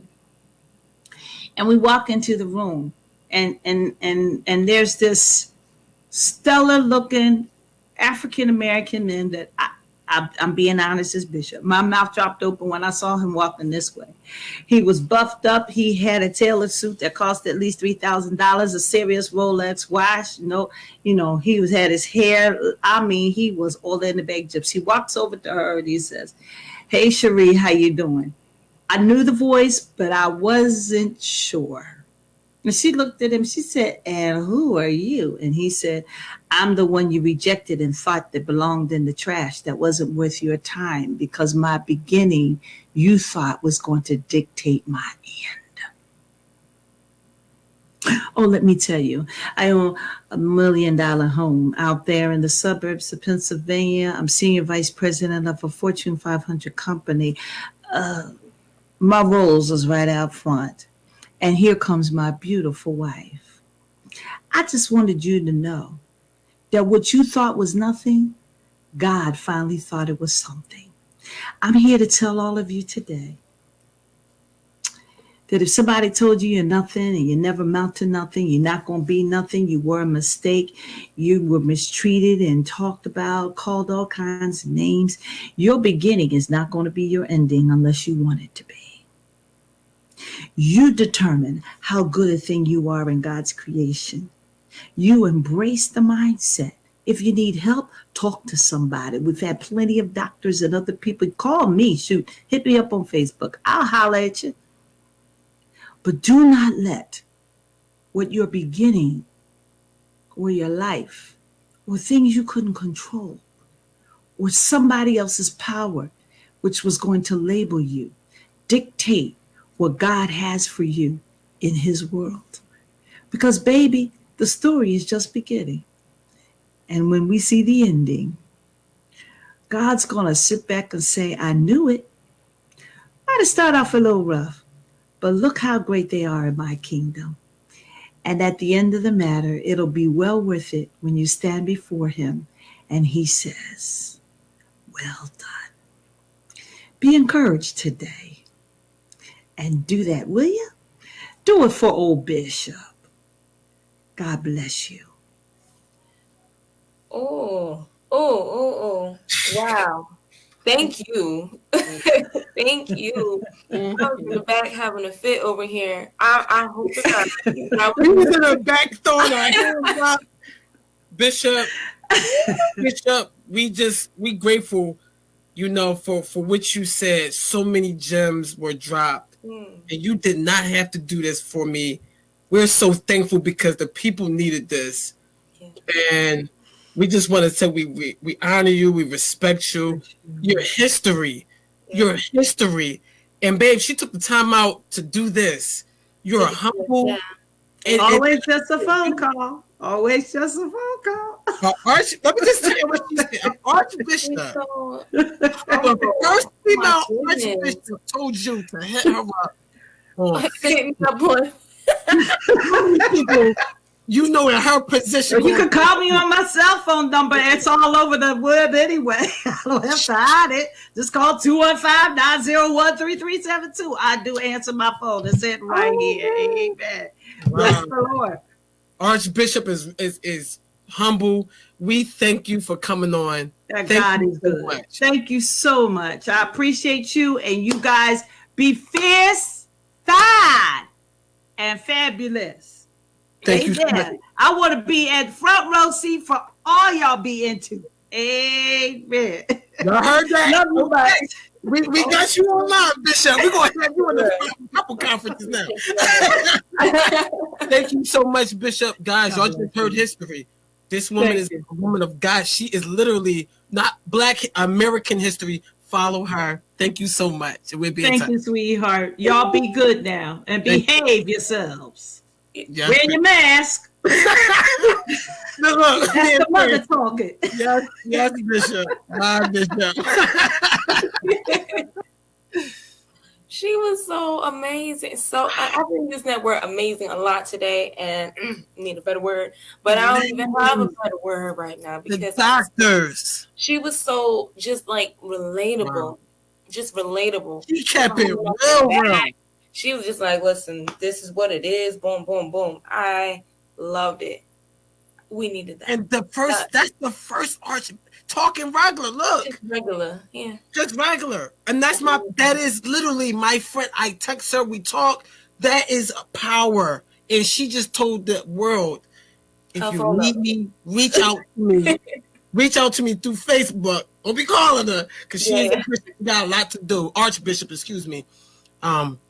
And when she agreed to say yes to do it, wow.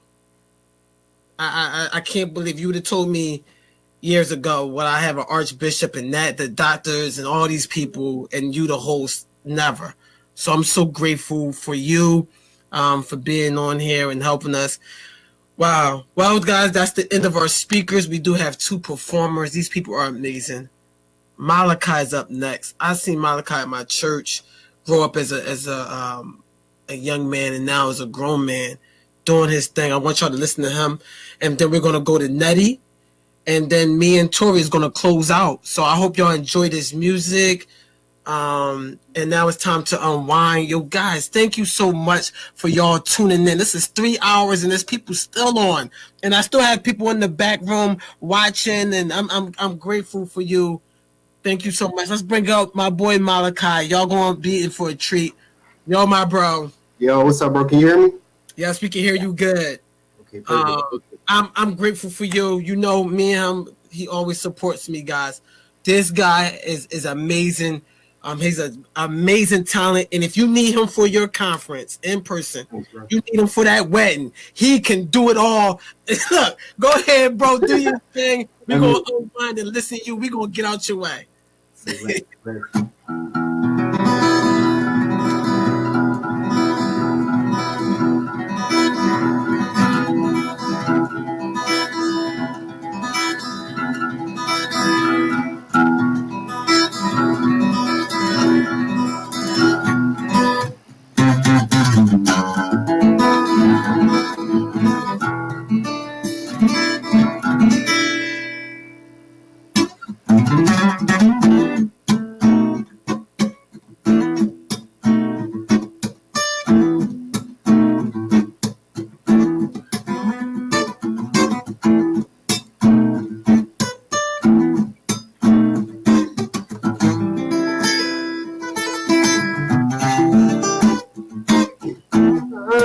really digging you. Look so sexy, sound so smooth. Moves her hips to the wind, ride this beat till the end. You're the one that I choose. yeah, yeah. I really love my sweetheart, my sweetheart, my sweetheart. I really love my sweetheart, my sweetheart, my sweetheart. I really love my sweetheart, my sweetheart, my sweetheart.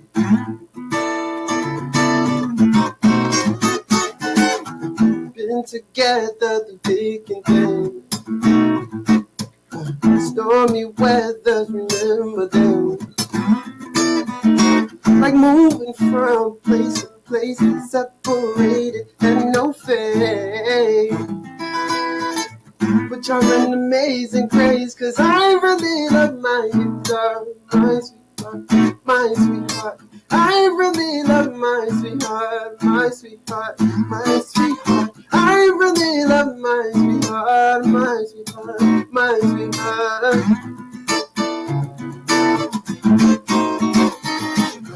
Come on, girl, let's go and show the world what they listen. If you keep playing my song, I'll keep singing all night long. And won't see nothing wrong, cause I really love my sweetheart, my sweetheart, my sweetheart. I really love my sweetheart. Oh, I really love my sweetheart, my sweetheart, my sweetheart.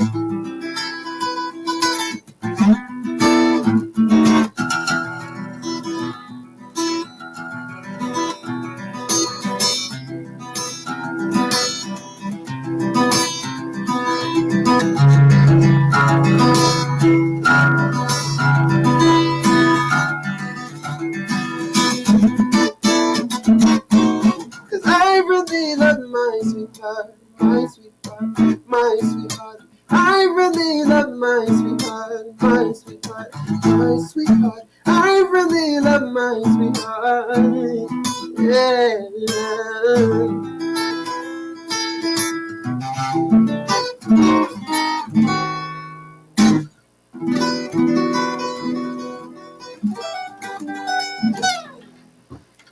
Man, thank y'all. Appreciate you, bro. Oh my God.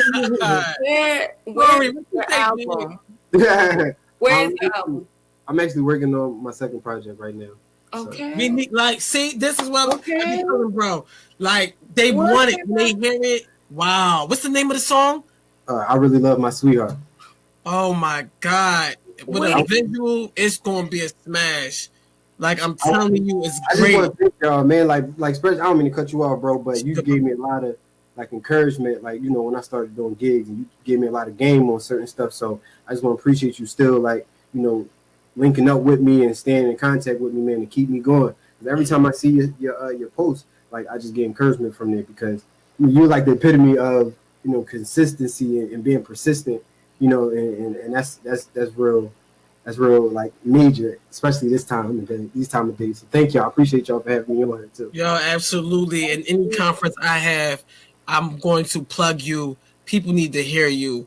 And so that's why I really wanted to throw this conference, but I wanted a particular talent, and you're a real talent. And I don't just say that. I say that in front of the world. You know, I told you that. It's just you and I. You're going to keep working, keep making the connects. Please, guys, reach out to Malachi. This guy is going to work. He's a dope talent. And when he's in person, the girls go crazy. Oh, so man. I'm grateful for you, bro. Keep working, and we definitely going to do a lot in the future. Most definitely. Thank you. All right, man. Have an amazing night, man. You too. I'm just saying, he had, so it was a love song, and it was it wasn't obscene, it wasn't vulgarities. It, you know, it really gave me those 90s R&B vibes, because you know I love my 90s R&B. I don't know about that new stuff. You know, I'm still young, but like that new stuff, it don't hit the same way. That was good. That was good, wasn't it? All right, we got one more performer. We got one more performer. Wow. She about to shut down again. Nettie. Earlier, we had some issues with some technical difficulties. Oh, okay. You still sound good. So let's just make sure before you go that we get this right. Because, guys, y'all need to book Nettie, too. Our amazing talent. She do poetry too. So she could do a lot.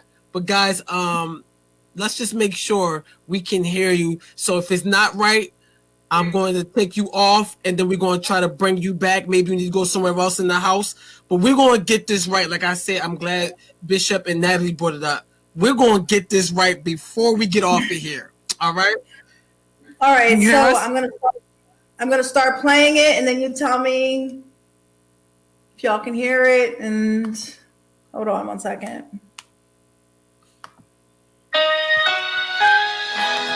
How's that? Everybody can hear it? Okay. I think We can hear you. I can hear We the can hear music. you. But you getting the little. You can hear me? Okay. So I'm just gonna start. You are here, moving in our midst. We worship you. We worship you.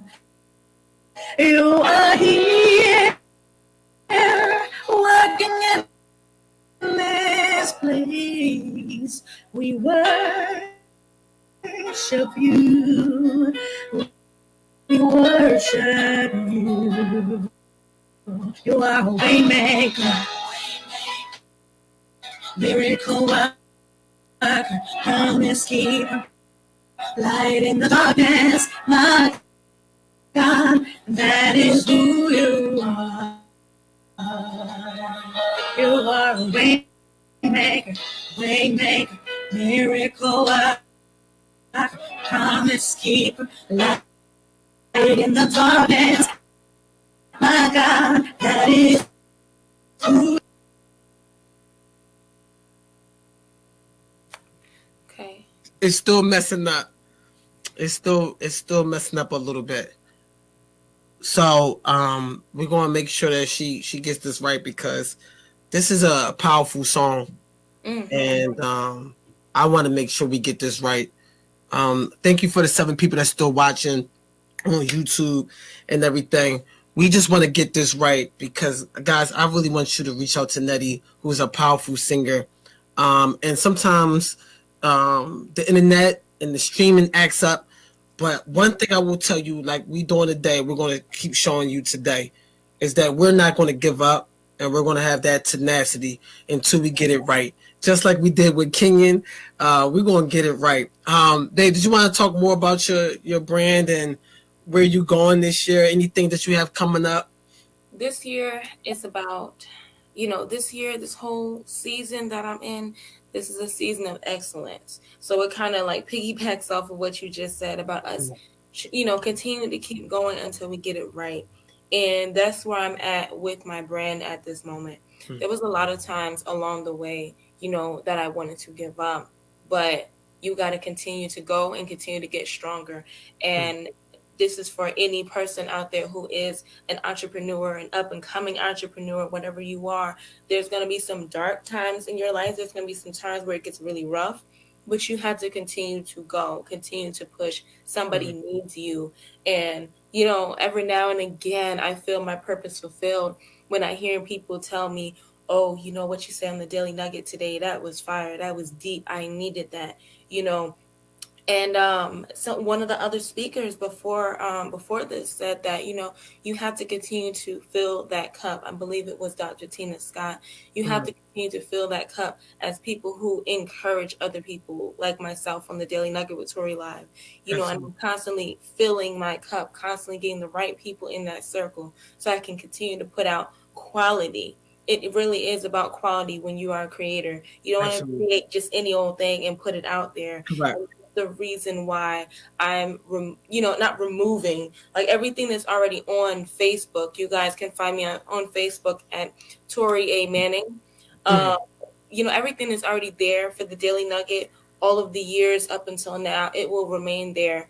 But I have, some videos, and I'm just building my content on YouTube. This is like, it's kind of weird because I'm like about 5 years in the game, but 5 years in with the Daily Nugget with Tori Live. But in this year, year 5, this is a year that I'm saying, you know what, we're going to get up and we're going to go.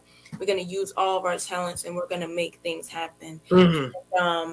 It's weird because it's like 5 years in, but I'm starting over. But that's the process. New direction, but not. Yep. I need you guys to help me to rebuild, help me to build and continue to build as I enter this journey on bringing the Daily Nugget with Tori Live to YouTube at Tori Live Presents. I have other business ventures that I'm going into this year, and I ask you guys just to get behind me, support me, and yeah, that's it. We just providing excellence this year.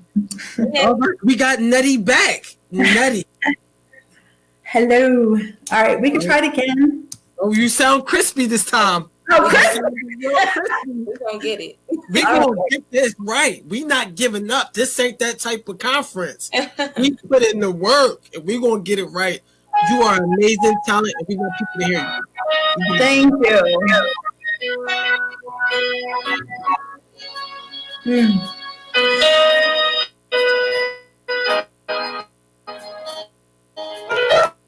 You are here, moving in the midst.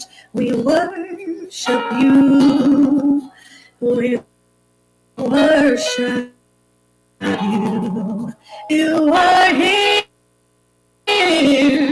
working in this place, and we worship you.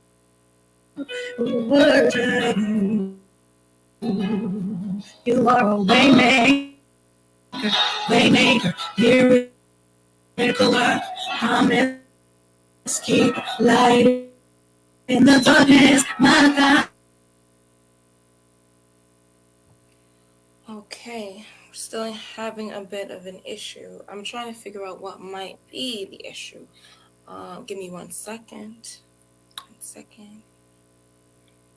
Yeah, maybe Nettie, try to move into a different spot in your house if you can, because I really want people to hear this song. Yeah, I'm not sure, but try to log in and log back out. But yeah, guys, we're so grateful for you for taking your time out for us today. We're way over, but I want to get this right. And if not, then sometimes it is what it is. I know that you guys will follow Nettie. You can tell she has a voice, and we just want to try to get it right.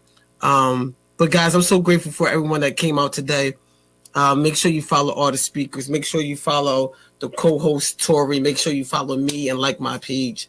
Well, Ambition, you have to tell the people about some of the things that you have done. You've been pushing my platform, and I'm so grateful for that. That's one of the things I'm grateful for about you. Like, being in a relationship with somebody is like not just, oh, he's cute, she's cute, but that person has to be willing to put you on, encourage you, build you, motivate you, and I'm grateful to God for having you in my life. But babe, I want you to talk about some of the things that you have going on with Ambasito. Thank you so much. Going on with 16th. We're not going to 16th. Go on, babe. Yeah. We got the Ambasito brand. It's a powerful. You got to go into ambasitobyharper.com and Ambasito by Harper on Instagram. And you see it's a first Black anime children's clothing line. It is amazing characters, amazing chibis. And guys, please support that for your kids and upcoming. If they have a birthday, anything, reach out to me so we can collab and have your kids wear clothing that they've never seen before. It is a powerful brand, and so many people are getting behind it, and I'm so grateful for having it. A lot of people really like it, and the kids really respond to it. And so there was something that I really need to create, and I'm glad I did. The other thing that I'm doing is coming out with a new book. I'm so excited for that as well. And this book should be out next month. I'm not going to release the title yet, but it is coming. For those that support me, I'm so grateful for you. And it's going to be an amazing, impactful book as well. And we do have some workshops coming as well. I know on January 16th, me and Jay Rose, we have a workshop coming up as well, for open mic starter kit and an open mic host starter kit. Jay Rose is going to teach you how to do more in the open mic hosting, and I'm going to teach you how to be prepared on the open mic scene. So yeah, I'm so grateful for some of the things we got coming. I got a lot more coming up, but I'm gonna keep it on the hush for right now, because some things still need to move and happen before I announce it. Guys, we're just waiting for Nettie. Once Nettie gets back and situated, we're going to bring her back up. But we are so thankful for all the speakers that came through today. Is anybody stood out to you today, Tori, that really, I mean, they all stood out. Is there anybody stood out to you? Let me just say the young man stood out to me. That was mind blowing. How about you? So there are so many powerful gems that I got from tonight, but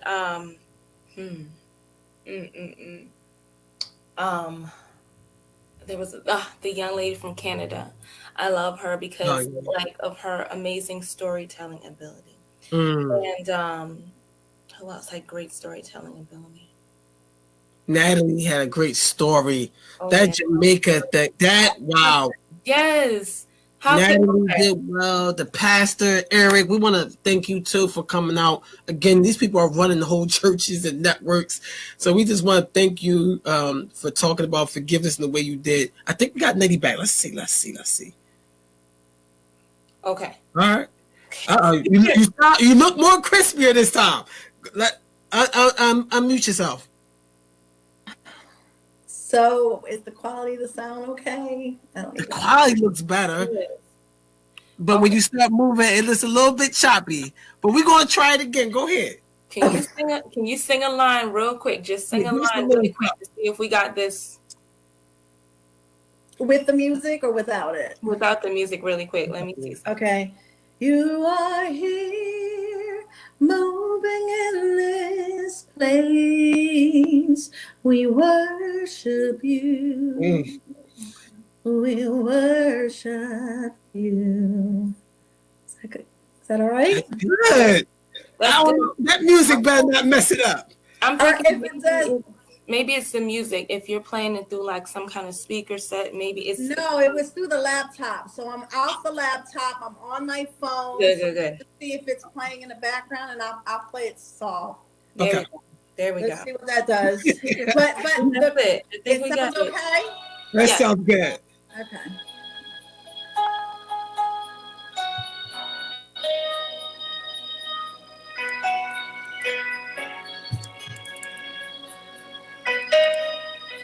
Okay.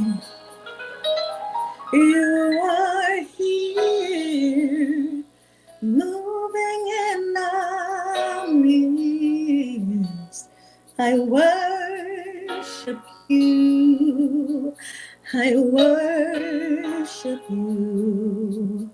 You are here, working in this place. I worship you. I worship you.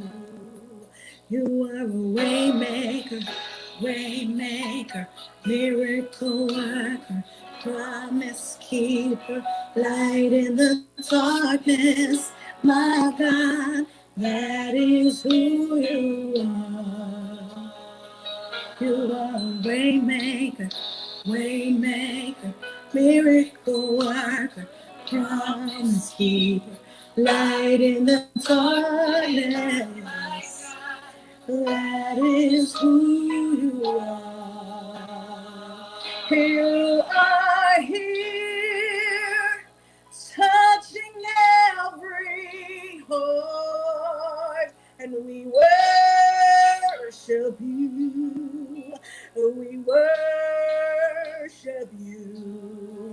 You are here, healing every heart, and we worship you. We worship you. You are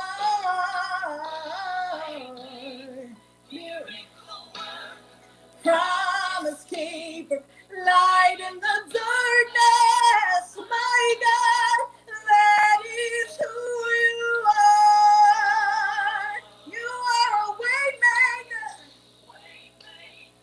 miracle worker, promise keeper, light in the darkness.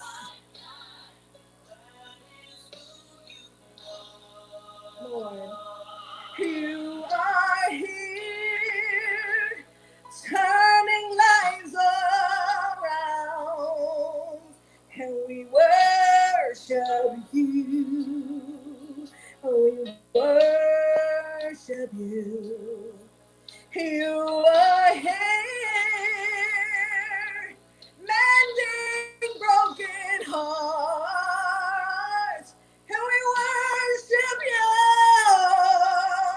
We worship you. Yeah, yeah. Miracle worker, promise keeper, light in the darkness, my God, that is who you are, who you are, who you are. You're made way, miracle worker, promise keeper, light in the darkness, my God, that is who you are. Just get it into your spirit and let's just sing the song. And he's a way maker. Woo! He's light of the darkness, my God, that is who you are, who you are, who you are, who you are. You're a way. Woo! Light in the darkness, my God, that is who you are. You are a way maker, miracle worker, light in the darkness, my God, that is who you are. Woo! Hallelujah! Miracle worker, promise keeper, light in the darkness, my God, who you are.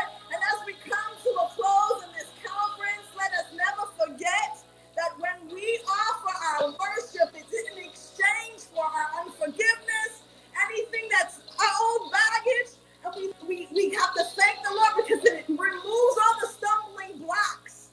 So that prevents us from moving forward. So let's just sing it again. Miracle worker, promise keeper, light in the darkness, my God. Who you are. You're awesome, Lord. Thank you for your patience. My God. You almost made me cry. Thank Bring you. me to tears. Wow. Like, Yo, when I tell you, that's what I'm talking about. You don't give up. You keep pressing. You keep pressing. And wow. Just wow. I knew it was going to work. I knew it was going to work if we just kept at it. And we didn't get too frustrated. It was we was getting a little upset, but we got it together. And I'm so happy that you sung that song. Beautiful. Definitely. Beautiful. Powerful. Wow. Amen. Thank you so much for being here in the beginning and the end. Because it's been 3.5 hours and you did this all the time. You could do anything else recording, but you was here putting it working with us, and I'm so thankful for you. You know that you're amazing talent, and guys, her poetry is just as good. Trust me on that one. Did you want to tell people to find you? Or? I put my SoundCloud in the actual Facebook post. But really, I'm on all social media platforms. I do have a YouTube channel. It's under Nettie Long, NETTIELONG. And then my IG is Nettie Long Poetry. Thank you so much. Have an amazing night, Nettie. Thank you. You all too. Thank you for the platform. Absolutely. No problem. Wow. That was beautiful. That was beautiful. I promised my mom I would send her the link to all of this after we're done, and I know she'll be happy to hear that song. She loves that song. So Right. I mean, that song is just wow, amazing. like Beautiful. wow, just amazing. Today has been amazing. Thank you so much, babe, for doing this. I'm so thankful. Wow. All right, well, we're gonna close. But babe, I'm gonna move you off the stream. I'm gonna do my thing. Thank you guys And so much. I will talk to you later. All right. Thank you to everybody. Make sure you follow Tori. Make sure you follow her at Tori Live. What else? What's the other links? Tell them, babe. Oh, okay. So the Instagram is the Tori Live. Yeah, the 2 E's Tori Live. YouTube is Tori Live Presents, and you can find me on Facebook. I'm still going live on Facebook Monday, Wednesdays, and Fridays, and you can check me out at Tori A. Manning. Thank you guys so much for your time. It's been an honor to co-host with you, Ambition. Wow. Wow. I'm so thankful for everybody that came out and supported today. My story is I was a kid in North Philly in something called Nicetown, and it was over for me. I was depressed. I was anxious. I was scared. And I really thought that nobody would love me, that it was over for me. And it was sad. And here come this lady from a different part of the city, adopted me. It took me in when I thought it was over, when I thought there was nowhere else to turn to, where I thought that it was done for me. And she told me about love. And I'm like, why am I believing in love? Why am I believing in something that you can't explain to me, or why my mom is not there, and why I'm so angry? Where is my dad? Where is my siblings? Why am I in North Philly in the first place? And I get to Jersey, and the people don't like me because I'm a foster kid, because I'm not what they think I should be. And my mom took me from North Philly to South Jersey, and I'm struggling. The people in South Jersey are talking about me because now I don't look like them. I'm trying to explain to them that I'm not from here, but I'm here. And they're trying to understand, well, why do you look different? Why do your mom look different? I'm trying to fit in. And South Jersey didn't want me to fit in because at that time I was still looking like I'm from Philly. And I go back to Philly, and Philly is saying that, yo, you're not from here. Look out the way you talk. Look how the way you dress. You can't be from here. And I'm going back and forth with myself, like I'm in an identity crisis. And there's no one to help me. And then God sends this guy named Kirk from a town called Lindenwold. And Kirk is my best friend, and he comes into the development that I'm at, and I'm done. I mean, they're bullying me, and I don't have the articulation to defend myself. And my friend Kirk, he comes out of nowhere, and he says, the people that's bullying you, why are they doing that? I know these people. They're not who they say they are. And I'm like, what are you talking about? And he explains to me that the people that's bullying me are getting bullied at school. They're only doing what they're doing to you, what they're getting done to them. But yet in this development, they're acting different. You are special. You are going to hang with me, and I'm going to help you build yourself. And at the same time, my mom is building me, telling me that you got to love yourself and that you are angry, and it's time for you to forgive. And I'm like, forgive who? My mom? I could have died in the abandoned house. I could have died there. Why would I forgive somebody who tried to kill me? God asked me that. I'm asking you, God, why should I forgive somebody when the paper said I was left to die in an abandoned house? There's nobody to save me. And there's nobody to love me. And now my mom is telling me to forgive somebody who could have killed me. Kirk is telling me to forgive the people in the neighborhood because they're bullying me, to give them a second chance. Why should I? I'm poor. I don't have no clothes. They making fun of my Jordache jeans. They was Jordache jeans. I had no Jordans. I had these ran down Reeboks. And my mom is asking me to forgive? My whole existence is being bullied in middle school, high school. My mom is telling me you got to forgive. God forgiving you. Jesus gave you, didn't he? Still struggling with it. And I read this book by T.D. Jakes as I got older called Let It Go. And he says in the book, it's not about you. It's about, it's really for yourself. It's not about them. It's for yourself. And you have a certain amount of energy. And if you don't let go, you can't be the best you. Wow. That blew my mind. That if I don't let go of the anger that I have for somebody, I can't be the best me. This conference was not for the forgiveness. It was about you unlocking where you're trying to go. And you have to forgive because of where you're trying to go and the power that's emanating inside of you. And I finally get a chance to meet my mom.